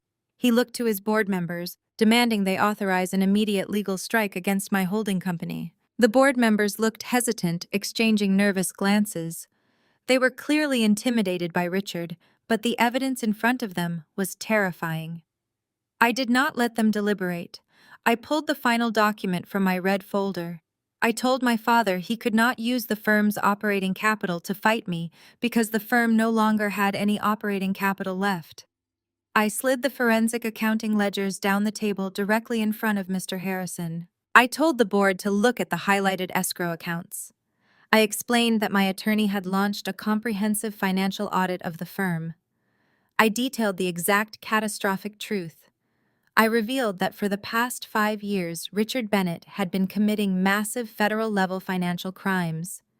He had been illegally siphoning millions of dollars directly from his clients' highly protected escrow funds. The room went dead silent. The only sound was the rustling of paper. I pointed directly at Cameron, who was now trembling visibly. I told the board that my father had stolen their clients' money to secretly bankroll the endless string of failed business ventures his golden child had launched. He needed my restaurant profits to quietly replace the missing escrow funds before the auditors discovered the theft at the end of the month. I looked around the room. I told them that Richard was not just facing a corporate bankruptcy. He was facing decades in federal prison, and if they did not turn him over to the authorities right this second, they would all go down as his accomplices. Patricia fell to her knees weeping. She begged me for mercy, crying that we were family. I looked at her with icy calm. I told her, "Family is for people who make space for you. You erased me 5 years ago when I refused to be manipulated. I am just a landlord collecting a debt today." I turned my back on them and walked out of the country club into the bright sunlight. I returned to Aura, which was packed with loyal customers enjoying my food. I tied on my crisp white chef apron, completely free, absolutely victorious, and perfectly ready for service. Diane pulled a fresh stack of bank statements from the printer. The rhythmic hum of the machine was the only sound in the otherwise silent conference room. She carried the warm papers over to the large oak table and spread them out in a wide fan. Her face was paler than I had ever seen it. She sat down heavily in her leather chair, removing her reading glasses and rubbing the bridge of her nose. I watched her carefully, feeling the adrenaline from my successful payroll transfer begin to recede, replaced by a cold, creeping anticipation. I asked her what she had found. I knew we were digging into a commercial loan default, but Diane's physical reaction suggested something far more sinister than simple bad business practices. She put her glasses back on and picked up a bright yellow highlighter. She told me to look closely at a series of transactions dating back 4 years. She pointed the tip of the highlighter at a specific column of numbers belonging to my father's primary real estate holding company. She explained that when clients purchase commercial real estate or invest in massive downtown development projects, they are required to place multi-million-dollar deposits into highly secure, heavily regulated escrow accounts. By federal law, a real estate broker or developer cannot touch a single cent of that money for their own operating expenses. The funds must sit in absolute stagnation until the property deal officially closes. It is the most sacred fiduciary duty in the real estate industry. Diane traced a line from the escrow account column over to a secondary obscured shell corporation account. She told me that Richard had not been letting the money sit. For the past 5 years, he had been actively and illegally bleeding those protected client accounts dry.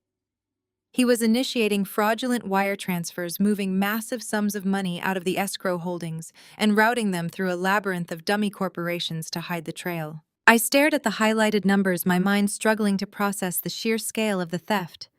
We were not talking about a few $1,000s here and there. The ledger showed transfers of hundreds of thousands of dollars, sometimes millions, moving out of protected client funds and vanishing into the corporate ether. I asked Diane where the money was going. I knew my father lived an extravagant lifestyle, maintaining the country club memberships and the luxury cars, but this volume of stolen cash was staggering. Diane pulled a secondary file from her briefcase. She opened it and slid a series of incorporation documents across the table. She told me to look at the names of the registered business owners receiving the final wire transfers. I looked down at the paperwork. Every single shell corporation eventually funneled the stolen money into a series of limited liability companies registered to one person, Cameron Bennett. A wave of profound, suffocating nausea washed over me. I looked at the dates on the transfers. The first major theft occurred exactly 5 years ago, right around the time my parents threw me out of their house and disowned me. They had cut off my meager living allowance, claiming they needed to teach me a lesson about hard work, while simultaneously stealing millions of dollars from innocent clients to fund my brother's delusions of grandeur. I saw the massive cash injections funneled into Cameron's disastrous technology startup 3 years ago.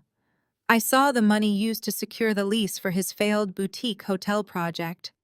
I even saw the fresh recent transfers used to open the copycat restaurant directly across the street from Aura.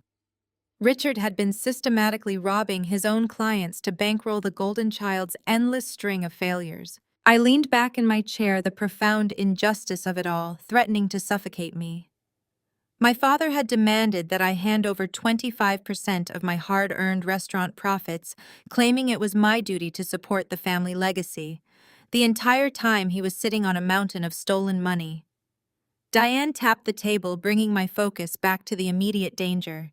She told me that the commercial loan default was just the match that was going to ignite the powder keg. She explained that because Richard was unable to pay his $15 million commercial debt, his creditors had triggered a mandatory comprehensive financial audit of his entire real estate holding company. Diane looked me directly in the eyes. She told me that an independent auditing firm was scheduled to review every single ledger, every escrow account, and every wire transfer at the end of the current fiscal quarter. The end of the quarter was exactly 14 days away. If those escrow accounts were not perfectly balanced and fully funded by the time the auditors arrived, the discrepancy would be immediately flagged and legally reported to the federal authorities. The realization hit me with the force of a physical blow. The aggressive ambush in my dining room, the fake trademark claims, the attempt to freeze my operating accounts, none of it was about controlling me. It was absolute blinding panic. Richard needed a massive, untraceable influx of legitimate cash to quietly refill the stolen escrow funds before the auditors walked through his doors. He had looked at my highly profitable, debt-free restaurant and saw his only chance at salvation. He needed my 25% not to save Cameron's business, but to save his own life. I asked Diane what would happen when the auditors found the missing money. Her expression remained completely devoid of sympathy. She stated that wire fraud, embezzlement of client funds, and severe corporate malfeasance were federal felonies. My father would not just lose his real estate license or face a civil lawsuit. The federal government would seize his mansion, his assets, and every penny my mother hoarded. He would be indicted, prosecuted, and given the staggering amounts of stolen money, he would face a mandatory minimum sentence of 20 to 30 years in federal prison. Richard Bennett was going to die behind bars. As the heavy silence settled over the conference room, my cell phone vibrated violently against the polished wood table. The screen illuminated, displaying an urgent email notification marked with high-priority flags. The sender was my father's executive assistant at the real estate firm. I picked up the phone, my fingers completely steady despite the catastrophic criminal conspiracy Diane and I had just uncovered. I opened the message and read the text aloud for my attorney to hear. The email was a formal, heavily stylized corporate summons. It stated that due to recent alarming developments regarding my severe financial instability, a mandatory family board meeting had been scheduled for 2 o'clock the following afternoon. The location was set at the prestigious Oakwood Country Club, my father's favorite playground for intimidating local politicians and displaying his wealth. The email claimed that Richard had graciously convened his firm's entire board of directors to discuss an emergency corporate merger. He asserted that the Bennett family could no longer stand by and watch me publicly fail, referencing the temporary bank freeze he had fraudulently initiated as proof of my desperate situation. He intended to use the board members to bully me into signing a predatory merger agreement, framing his extortion as a benevolent rescue mission to save the family legacy from my supposed incompetence. I lowered the phone and looked at Diane. We both understood exactly what was happening. Richard was completely unaware that I had easily bypassed his bank freeze to pay my employees. More importantly, he was entirely oblivious to the fact that Diane and I had spent the last 10 hours dissecting his fraudulent shell corporations and tracing his stolen escrow funds. He truly believed I was currently drowning in panic, terrified of losing my restaurant and desperate for a lifeline. He was bringing his board of directors to serve as an intimidating audience, ensuring I would be too humiliated and frightened to refuse his demands. Diane asked me if I wanted her to contact the authorities immediately. She offered to draft a formal summary of our findings and submit it directly to the federal prosecutors, bypassing my father entirely. I shook my head slowly. Sending an anonymous tip to the federal government felt far too impersonal for the amount of pain this man had caused me. I had spent 5 years working myself to the bone, internalizing their cruel rejection, believing I was the flawed daughter while they lived in the lap of luxury funded by stolen money. I wanted to look him in the eye when his entire empire crumbled to dust. I stood up from the conference table and walked over to Diane's desk. I picked up a thick, heavy red folder that she used to organize priority legal briefings. I asked her to print out every single piece of evidence we had gathered. The wire transfer logs, the Shell Corporation registrations, the escrow account deficits, and the direct links to Cameron's failed business ventures. I watched as the printer churned out page after page of undeniable, damning proof of my father's federal crimes. I meticulously arranged the documents inside the thick red folder, feeling the physical weight of my family's destruction in my hands. The next afternoon, the Chicago sky was a brilliant, cloudless blue. I drove away from the bustling, gritty reality of my commercial restaurant district and navigated toward the manicured, artificial perfection of the wealthy suburban enclave. The Oakwood Country Club sat behind massive wrought iron gates, surrounded by sprawling green golf courses and ancient oak trees. I pulled my modest, reliable sedan up to the grand portico, handing my keys to a valet who looked distinctly surprised to see a woman arriving alone for a business function without a luxury vehicle. I had dressed for absolute war. I wore a sharply tailored charcoal suit that commanded respect, paired with a crisp white silk blouse and black heels that clicked with authoritative precision against the pristine marble floors of the lobby. I carried no purse. I brought no legal counsel. I walked through the opulent, hushed corridors of the country club, carrying nothing but the thick red folder tucked securely under my arm. The air smelled faintly of expensive cigar smoke and old money, a scent that used to make me feel small and unworthy during my childhood. Today it simply smelled like desperation. I approached the heavy double doors of the executive boardroom. I did not knock. I placed my hand flat against the polished brass handle and pushed the doors open. The room was vast, dominated by an enormous oval table crafted from rich, dark mahogany.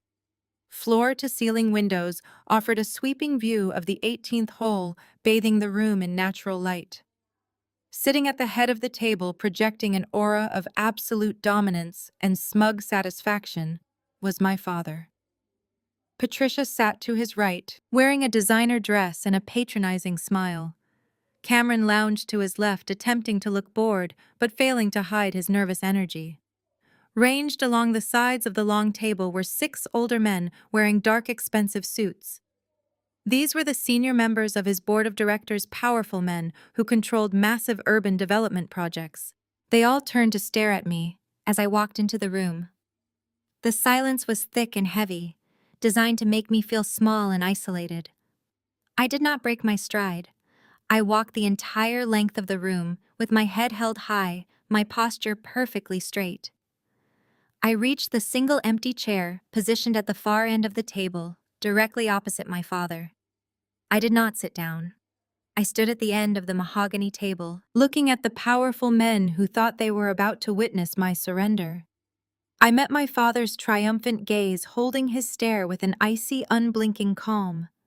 I placed the thick red folder deliberately in the center of the table, the sharp thud echoing through the quiet room, signaling the absolute end of the Bennett family legacy. My father looked down at the thick red folder resting on the polished mahogany surface.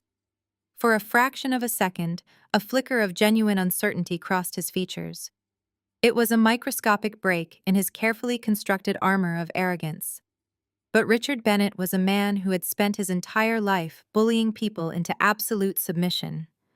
He quickly recovered his composure, leaning back in his plush leather executive chair and steepling his fingers beneath his chin. He offered a deeply patronizing smile that did not reach his cold, calculating eyes. He looked down the length of the massive boardroom table, acting as though I were a wayward child who had shown up to a corporate meeting to throw an embarrassing temper tantrum.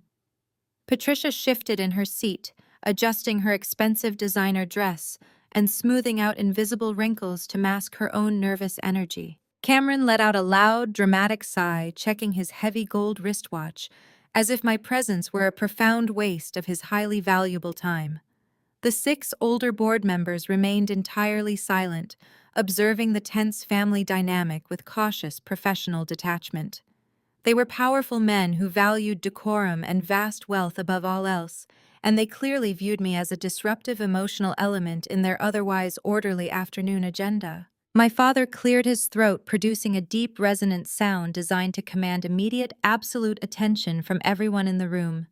He thanked me for finally showing up to face reality. He told the board members that I had always possessed a frustrating flair for the dramatic, which was exactly why I had chosen the chaotic, unrefined life of a restaurant cook over a respectable, lucrative corporate career. He spoke about me as if I were not standing right there analyzing my perceived failures for an audience of total strangers.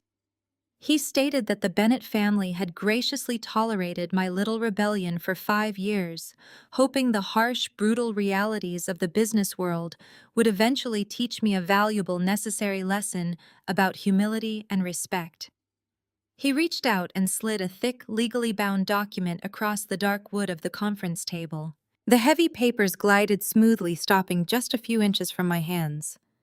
Next to the document was an expensive silver pen resting precisely on the signature line. Richard kept his voice low and soothing, projecting the false image of a benevolent patriarch stepping in to rescue his incompetent daughter from total financial ruin.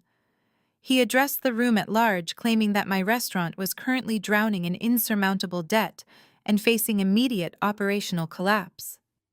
He explicitly referenced the sudden freeze on my business bank accounts, phrasing it as an unfortunate tragedy caused by my complete lack of financial literacy. He truly believed that my entire kitchen staff had walked out on me this morning because I could not process their weekly paychecks. He looked at me with a sickening expression of false sympathy. He told me that he knew exactly how desperate and terrified I must be feeling right now. He offered to generously wipe away my supposed failures. He stated that the board of directors had officially authorized a special emergency corporate merger to fold my struggling restaurant into his massive real estate portfolio. All I had to do was pick up that silver pen and sign over 25% of my net profits. In exchange for my complete surrender, he promised to make a few discreet phone calls to his influential banking connections to unfreeze my accounts and save me from a highly public bankruptcy. He demanded that I accept his generous lifeline immediately. He leaned forward, resting his arms on the table, and told me that I was absolutely nothing without the Bennett family name. He said my meager attempts to survive in the real world had clearly failed, and I needed to stop pretending I could manage a business without his constant guidance. He demanded my total submission, telling me that signing that contract was my only path to salvation, and that once I signed the papers, he would officially forgive me for defying him 5 years ago. He spoke with such absolute unearned confidence, truly believing he held all the power in the room. I looked down at the silver pen resting on the contract. I did not reach for it. I did not flinch. I kept my posture perfectly straight, grounding my feet firmly against the thick, expensive carpet of the country club boardroom. I let the silence stretch out, allowing my father's arrogant, condescending words to hang heavily in the stale air of the room. The board members watched me expectantly, waiting for the tears and the desperate, profound gratitude my father had promised them. Patricia leaned forward, whispering loudly to Cameron that I was probably just overwhelmed by their incredible generosity and needed a minute to process my salvation. I slowly lifted my gaze from the contract and looked directly into my father's eyes. I told him that his performance was truly spectacular. I then addressed the 6 board members, introducing myself properly as the sole owner and executive chef of Aura. I asked the men if Richard had provided them with any actual financial disclosures regarding my business before asking them to authorize this hostile corporate takeover. The men exchanged uneasy glances, shifting uncomfortably in their leather chairs. The chief financial officer, a distinguished gentleman with silver hair, cleared his throat and stated that Richard had provided strong verbal assurances regarding my imminent bankruptcy. I let out a slow, soft laugh that echoed off the floor-to-ceiling windows. I told the board that Aura was operating completely debt-free with profit margins that consistently outperformed their own commercial leasing divisions. I explained that my restaurant was fully booked for the next 6 months, and that my kitchen staff had been paid perfectly on time this morning without a single delay. I revealed that I had easily bypassed my father's pathetic, fraudulent attempt to freeze my operating accounts because I possessed substantial private equity that he knew absolutely nothing about. The smug, confident superiority began to melt off my father's face, replaced by a sudden, sharp confusion. Patricia gasped softly, her manicured hand flying to her pearl necklace in shock. Cameron sat up straight, his persistent boredom instantly vanishing into thin air. My father slammed his fist onto the table, demanding that I stop lying to his esteemed colleagues. He shouted that I was a desperate failure trying to save face in a room full of successful billionaires and that I needed to sign the contract before he rescinded his offer completely. I did not raise my voice to match his frantic shouting. I maintained my icy, unblinking calm. I reached down and rested my hand on the cover of the thick red folder I had placed on the table moments earlier. I told my father that I had not come to his exclusive country club to sign his extortion contract. I had not come to beg for his forgiveness or ask for a financial lifeline from the family that threw me away like garbage when I refused to be controlled. I had come to finish a conversation he started when he walked into my dining room and threatened to destroy my entire life. I opened the red folder. Inside were neatly organized stacks of printed financial ledgers, legal notices, and corporate shell company registrations that Diane and I had meticulously prepared throughout the night. I removed the first heavy stack of documents and slid copies down the long table, ensuring every single board member received a comprehensive packet of evidence. I instructed the men to look at the paperwork. I told them we needed to discuss the massive $15 million commercial loan that the Bennett real estate firm had secured 3 years ago for the downtown waterfront development project. The chief financial officer frowned deeply, adjusting his reading glasses, as he looked at the first page of the packet. He stated confidently that the waterfront loan was perfectly secure and being managed strictly according to their quarterly projections. He looked at my father for confirmation, expecting a simple nod. Richard's face was rapidly losing color. The aggressive red flush of anger was fading into a sickly pale white. He glared at me, his eyes wide with a growing, unrecognizable terror. I smiled warmly at the chief financial officer. I told him that the waterfront loan was absolutely not secure. I revealed that the development project had gone completely bankrupt over 6 months ago, and that Richard Bennett was exactly 2 weeks away from a catastrophic total default. The boardroom erupted into immediate chaotic noise. The men began speaking over one another, demanding frantic explanations from my father. Richard stood up so violently that his heavy leather executive chair tipped backward and crashed loudly onto the carpet. He screamed at the board members not to listen to a word I said. He shouted that the documents were forged fabrications created by a vindictive, jealous daughter who wanted to ruin his pristine professional reputation. He slammed his hands flat against the mahogany table, leaning forward and glaring at me with pure, unadulterated hatred. He told me to get out of his boardroom immediately. He threatened to call security and have me physically dragged out of the country club by force. Patricia stood up beside him, her voice shrill and trembling as she accused me of bringing fake papers to humiliate them in front of their oldest friends. Cameron looked completely panicked, his eyes darting toward the heavy wooden doors as if he were trying to calculate the absolute quickest escape route from the building. I did not move a single inch. I raised my voice just enough to cut through the mounting panic in the room, holding my ground with absolute, unshakable authority. I told the board members to look at the second page of the packet. I instructed them to look specifically at the name of the corporate entity that currently held the $15 million commercial debt. The chief financial officer flipped the page, his hands shaking slightly as he scanned the dense legal text. He traced his finger down the document until he found the specific line item I mentioned. He read the name aloud, his voice wavering with profound disbelief. Ironclad Hospitality Group. He looked up at my father, the confusion in his eyes transforming into genuine, deep-seated fear. He asked Richard why a hospitality group was holding their most critical commercial debt. My father stared at the document, his mouth opening and closing without producing any sound. He was hyperventilating, his chest heaving under his tailored suit as the walls closed in around him. I looked directly at my father, watching the devastating realization slowly penetrate his mind. I told the room that just 3 days ago, the bank holding his deeply distressed loan had panicked about the impending default.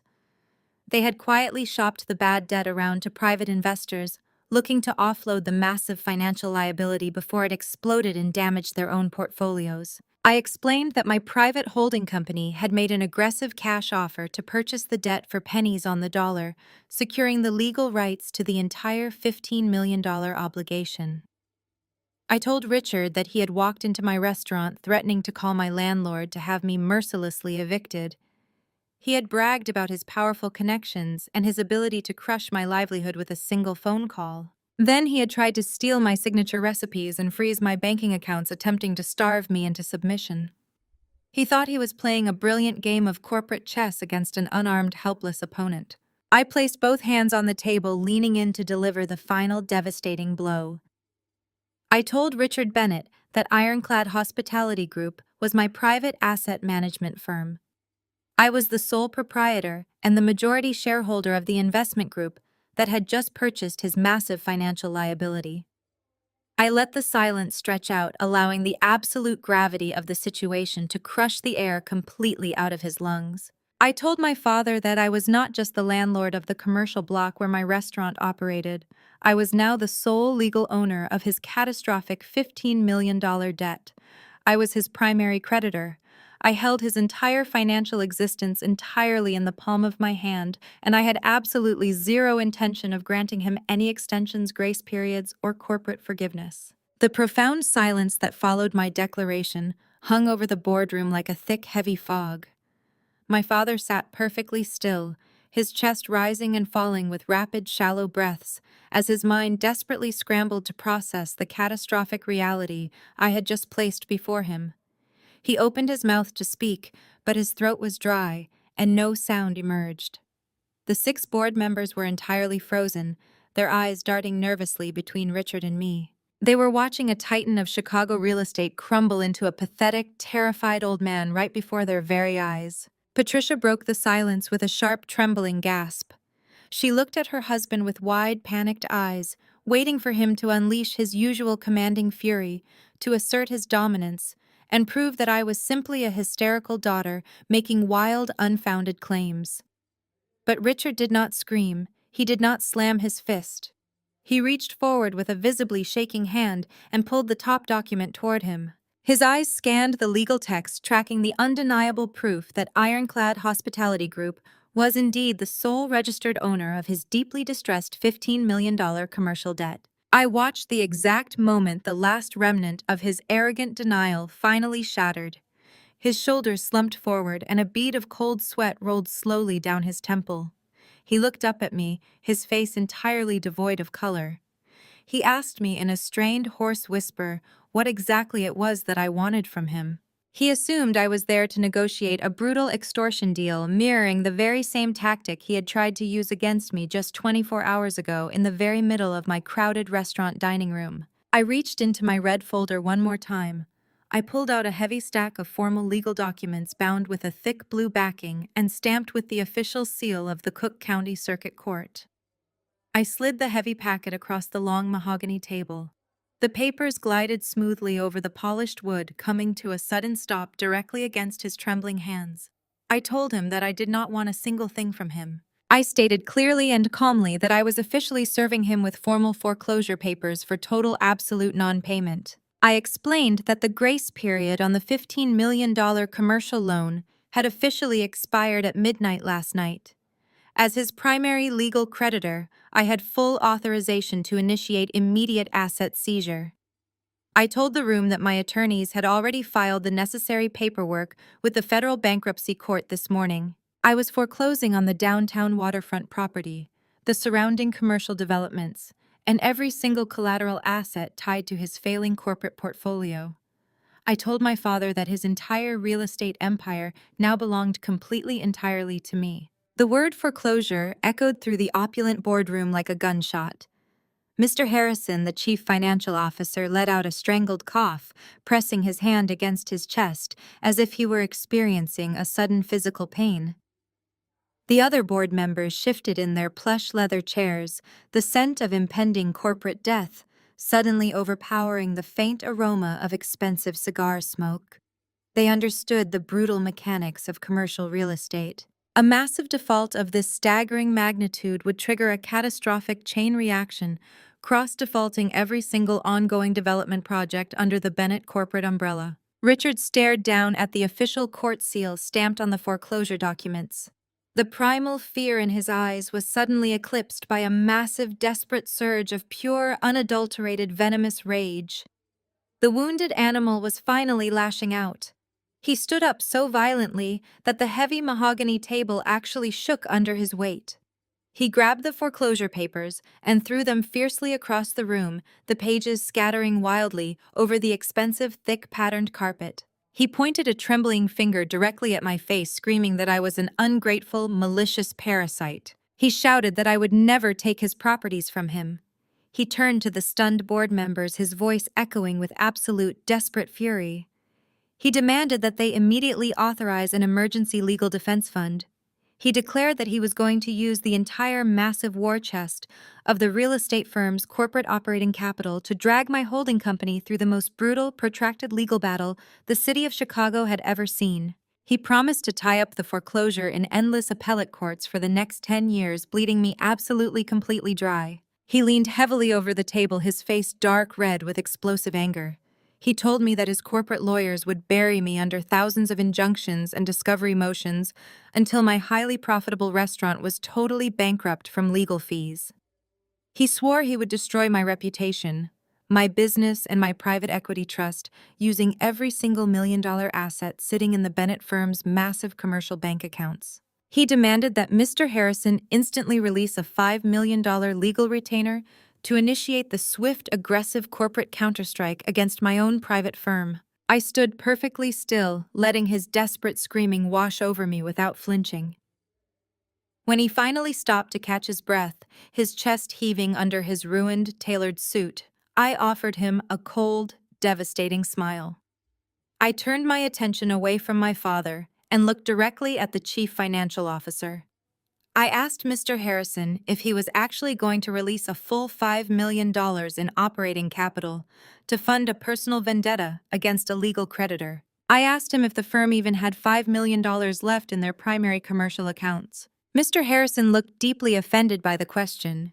He adjusted his silk tie and stated proudly that the Bennett firm maintained incredibly robust cash reserves specifically designed to handle aggressive corporate litigation. He assured me that they had more than enough liquid capital to obliterate my holding company in federal court. I nodded slowly, acknowledging his profound, confident ignorance. I reached back into my red folder and pulled out the thick stack of forensic accounting ledgers that Diane Miller had meticulously prepared the night before.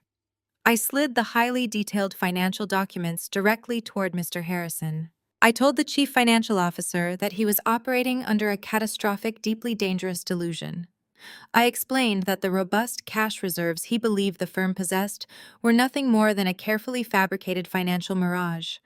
I instructed him to open the packet and review the highlighted wire transfer logs, specifically cross-referencing the firm's primary operating accounts with their highly protected client escrow holdings. I told him to look very closely at the deeply illegal movement of funds spanning the last 5 consecutive years of the company's entire operational history. Mr. Harrison frowned deeply, clearly irritated by my persistent instructions. He picked up the heavy packet of financial documents and began flipping through the pages. The boardroom was dead silent except for the sharp, crisp sound of paper turning. I watched his face intently. It took exactly 30 seconds for his professional irritation to transform into absolute naked horror. The color drained from his cheeks, leaving his skin a sickly grayish white. His hands began to shake so violently that the papers rattled loudly in the quiet room. He looked up at my father with extremely wide, terrified eyes. Mr. Harrison stammered, unable to form a complete, coherent sentence.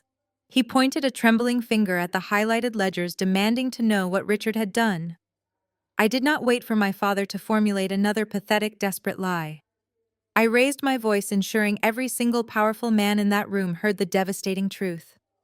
I told the board of directors that Richard Bennett had been actively and intentionally committing massive federal-level financial crimes for over half a decade. I explained that he had been illegally siphoning millions of dollars out of their clients' protected escrow accounts. I detailed exactly how my father had initiated fraudulent hidden wire transfers, bleeding the absolute most sacred, highly regulated funds in the real estate industry completely dry. I explained that he was moving the stolen money through a complex labyrinth of obscured shell corporations to deliberately hide the massive missing capital from the quarterly internal audits. The other board members scrambled out of their plush leather chairs, crowding around Mr. Harrison to look at the damning, undeniable proof of the catastrophic federal embezzlement. Panic immediately gripped the powerful executives as they saw the massive multi-million-dollar deficits. I turned my icy gaze toward Cameron, who was sitting rigidly in his chair, his eyes darting frantically around the room. I told the board that Richard was not stealing the money to fund the firm. He was stealing the client escrow funds to secretly bankroll the endless string of pathetic failed business ventures his golden child had launched over the past 5 years. I pointed directly at my terrified brother. I revealed that the money used to open the flashy copycat restaurant across the street from Aura yesterday was entirely composed of stolen federal funds. Cameron let out a high-pitched, strangled gasp. He pushed his chair back violently, stumbling away from the heavy mahogany table. He looked at his father, his face contorted in absolute, unadulterated horror. He finally realized the crushing, catastrophic reality of his situation. He was not a brilliant young entrepreneur backed by family wealth. He was a deeply complicit accessory to a massive federal felony. The limitless bank account he had happily drained his entire adult life was actually a criminal slush fund, and the gravy train had just spectacularly derailed straight into a federal penitentiary. He remembered proudly signing the legal incorporation documents for the copycat restaurant, foolishly putting his own name on the fraudulent corporate leases. His luxurious lifestyle, the designer suits, the expensive sports cars, and the endless luxury vacations were all directly tied to this stolen money.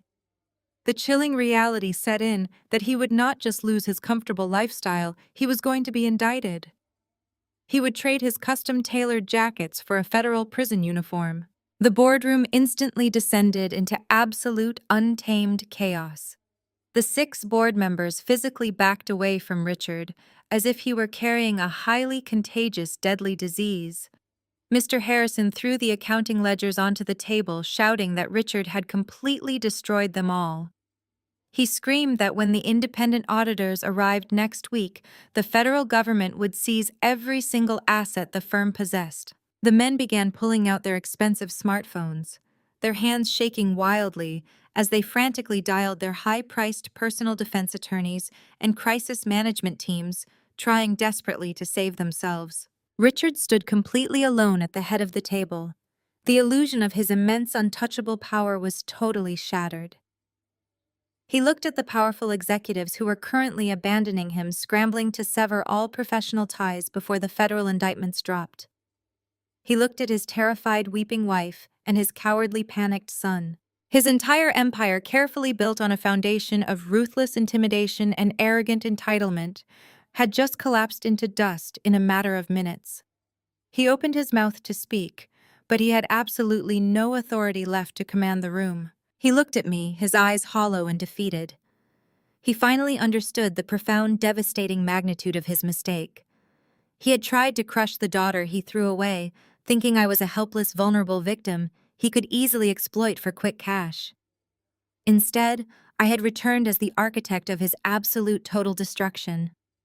He slumped heavily back into his leather chair, a broken, ruined man staring blankly at the scattered foreclosure papers on the floor. I stood tall at the end of the mahogany table, watching the Bennett family legacy burn to the ground. The chaos in the executive boardroom began to lose its aggressive edge, slowly deteriorating into a pathetic, whimpering quiet. The powerful corporate executives had all fled into the hallway, their voices muffled behind the heavy mahogany doors as they desperately coordinated with their legal teams to sever all professional ties with my father. Richard remained slumped in his plush leather chair, a hollow, defeated shell of the tyrant who had marched into my dining room just 24 hours ago. Cameron sat completely paralyzed, his eyes wide and vacant as he stared at the financial documents that had just guaranteed his future federal indictment. The illusion of the Bennett family empire had evaporated, leaving behind nothing but the stark, terrifying reality of their impending prosecution. The profound silence was suddenly shattered by a ragged, desperate sob. Patricia pushed her heavy leather chair back, her expensive designer heels catching slightly on the thick, patterned carpet as she stumbled to her feet. The elegant, condescending matriarch who had spent my entire life scrutinizing my flaws and diminishing my accomplishments was entirely gone. Her perfectly styled blonde hair had fallen out of place, framing a face that was suddenly deeply lined, pale, and stricken with absolute, unfiltered terror. She looked around the cavernous room, realizing that the powerful corporate executives she had always relied upon to validate her social standing had completely abandoned her without a second thought. She was about to lose her sprawling suburban mansion, her exclusive country club memberships, her luxury vehicles, and every single cent of the hoarded wealth she valued above her own children. Patricia took a hesitant, trembling step toward my end of the long mahogany table. Her hands were shaking violently as she reached out, grasping the edge of the polished wood to steady her balance. She looked directly at me, her eyes brimming with heavy, panicked tears. She was desperately trying to locate the vulnerable, desperate daughter she used to manipulate with such effortless, casual cruelty. She was frantically searching for the little girl who had spent years craving her mother's conditional approval and affection. But she could not find her. That girl had died 5 years ago, standing on a cold Chicago sidewalk with 2 plastic garbage bags, while Patricia watched from the window without an ounce of pity. My mother closed the remaining distance between us. She reached out with her trembling hands and grabbed my forearm, her grip surprisingly tight and frantic. Her manicured fingers dug into the fabric of my tailored charcoal suit. She looked up at me, her face contorting into a mask of pure, unadulterated desperation. She begged me to stop what I was doing. She cried that I was making a terrible, catastrophic mistake that would irreparably destroy all of our lives. Her voice cracked as she pleaded for mercy, her tears spilling over her eyelashes and ruining her immaculate, expensive makeup. She told me that Richard was an old man and he would not survive a federal prison sentence. She whimpered that Cameron was just misguided and he did not deserve to have his entire future ruined over a few bad business decisions. I looked down at the hands gripping my arm. I did not pull away immediately. I simply stared at her perfectly manicured fingernails, thinking about how those same hands had once slammed a heavy front door directly in my face. I looked back up into her weeping, terrified eyes. I did not feel anger, I did not feel sadness or grief, or even a fleeting sense of vindication. I felt absolutely nothing. The emotional well that I used to pour into this family had run completely, entirely dry. Patricia misread my calm silence as hesitation. She squeezed my arm tighter, her voice rising in a frantic, breathless plea. She sobbed that we could fix this massive problem together. She promised that if I just withdrew the foreclosure paperwork and helped them cover the missing escrow funds with my private trust, everything would go back to normal. She claimed that she loved me, that she had always loved me, and she was so incredibly proud of the brilliant, successful woman I had become. She begged me to remember that I was her daughter. She cried that we were a family, and family always protects each other when the world turns against them. I gently, but firmly, removed her shaking hands from my arm. I stepped back, creating a deliberate physical boundary between us. The air in the executive boardroom felt incredibly still and cold. I looked at the woman who had brought me into the world, the woman who had used my existence as a prop for her social standing, and I delivered the absolute final truth. I kept my voice perfectly even, completely devoid of any warmth, hesitation, or regret. I told Patricia that family is for people who make space for you. I told her that she had erased me 5 years ago when I refused to be an obedient pawn in her toxic game. I reminded her that they had cut me off, mocked my dreams, and actively tried to destroy my livelihood the moment they realized I possessed something they desperately needed. I looked at my weeping mother, then at my paralyzed, terrified brother, and finally at my completely ruined father. I told them that I was no longer their daughter and I was certainly not their family. I looked directly into Patricia's terrified eyes and delivered the final icy payoff. I told her I am just a landlord collecting a debt. The words struck her like a physical blow. Patricia gasped, stumbling backward until she hit the edge of the mahogany table. She covered her mouth with both hands, letting out a hollow, devastated wail as the absolute finality of my statement crashed down upon her. She finally understood that there was no manipulation left to deploy. There was no maternal guilt trip that could save her from the catastrophic reality she had built with her own 2 hands. I had permanently severed the invisible, toxic thread that had tied me to them for my entire life. I did not wait to watch the rest of her emotional breakdown. I turned my back on the weeping woman, the paralyzed brother, and the broken father. I picked up my empty leather briefcase, my posture perfectly straight, and walked out of the heavy double doors of the executive boardroom. I did not look back. I strode down the opulent, hushed corridors of the Oakwood Country Club, listening to the rhythmic, confident click of my black heels against the pristine marble floor. The scent of expensive leather and old money that had once made me feel so incredibly small now meant absolutely nothing to me. It was just the smell of a collapsing empire. I emerged from the grand portico into the brilliant, blinding afternoon sunlight.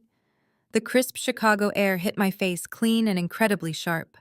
I handed my valet ticket to the attendant, who quickly retrieved my modest, reliable sedan. I slid into the driver's seat, started the engine, and drove away from the manicured lawns and the towering iron gates of the suburban enclave. As I navigated the winding roads back toward the city, I felt a profound, overwhelming sense of physical lightness. The suffocating, crushing weight of seeking my parents' approval, the burden of being the family disappointment, had been completely eradicated. I rolled down the window, letting the wind whip through my dark hair.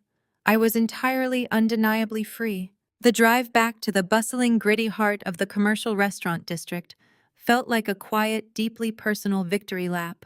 The towering skyscrapers of downtown Chicago rose up before me, a massive concrete testament to resilience, grit, and unyielding hard work. I navigated through the busy city streets, feeling a profound connection to the urban energy surrounding me. I parked my car in my reserved spot in the alleyway behind Aura. I grabbed my briefcase and walked toward the heavy steel security door of my kitchen.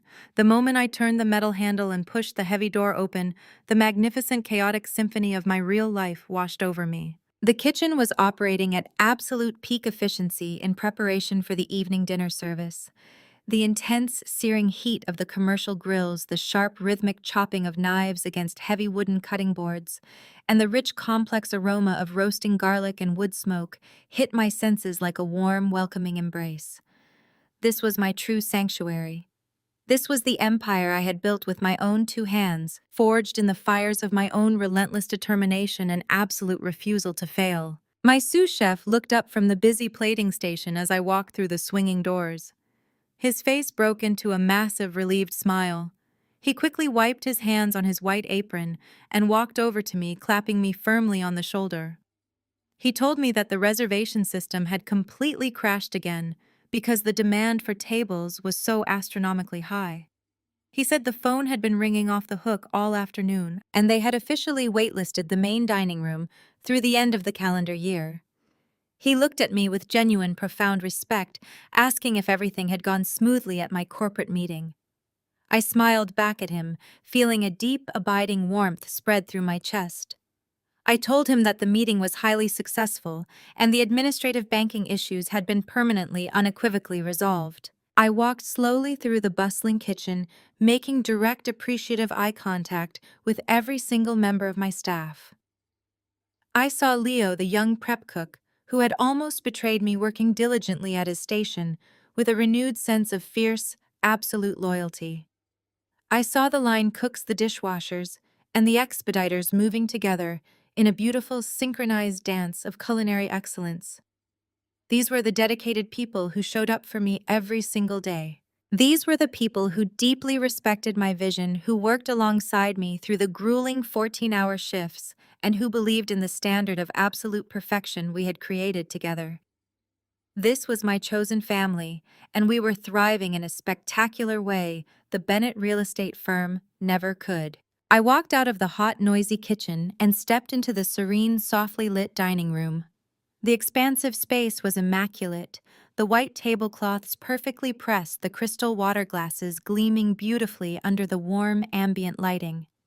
The hosts were busy organizing the leather-bound menus and reviewing the seating charts, preparing to welcome the incoming flood of eager guests who would soon be arriving to experience our renowned tasting menu.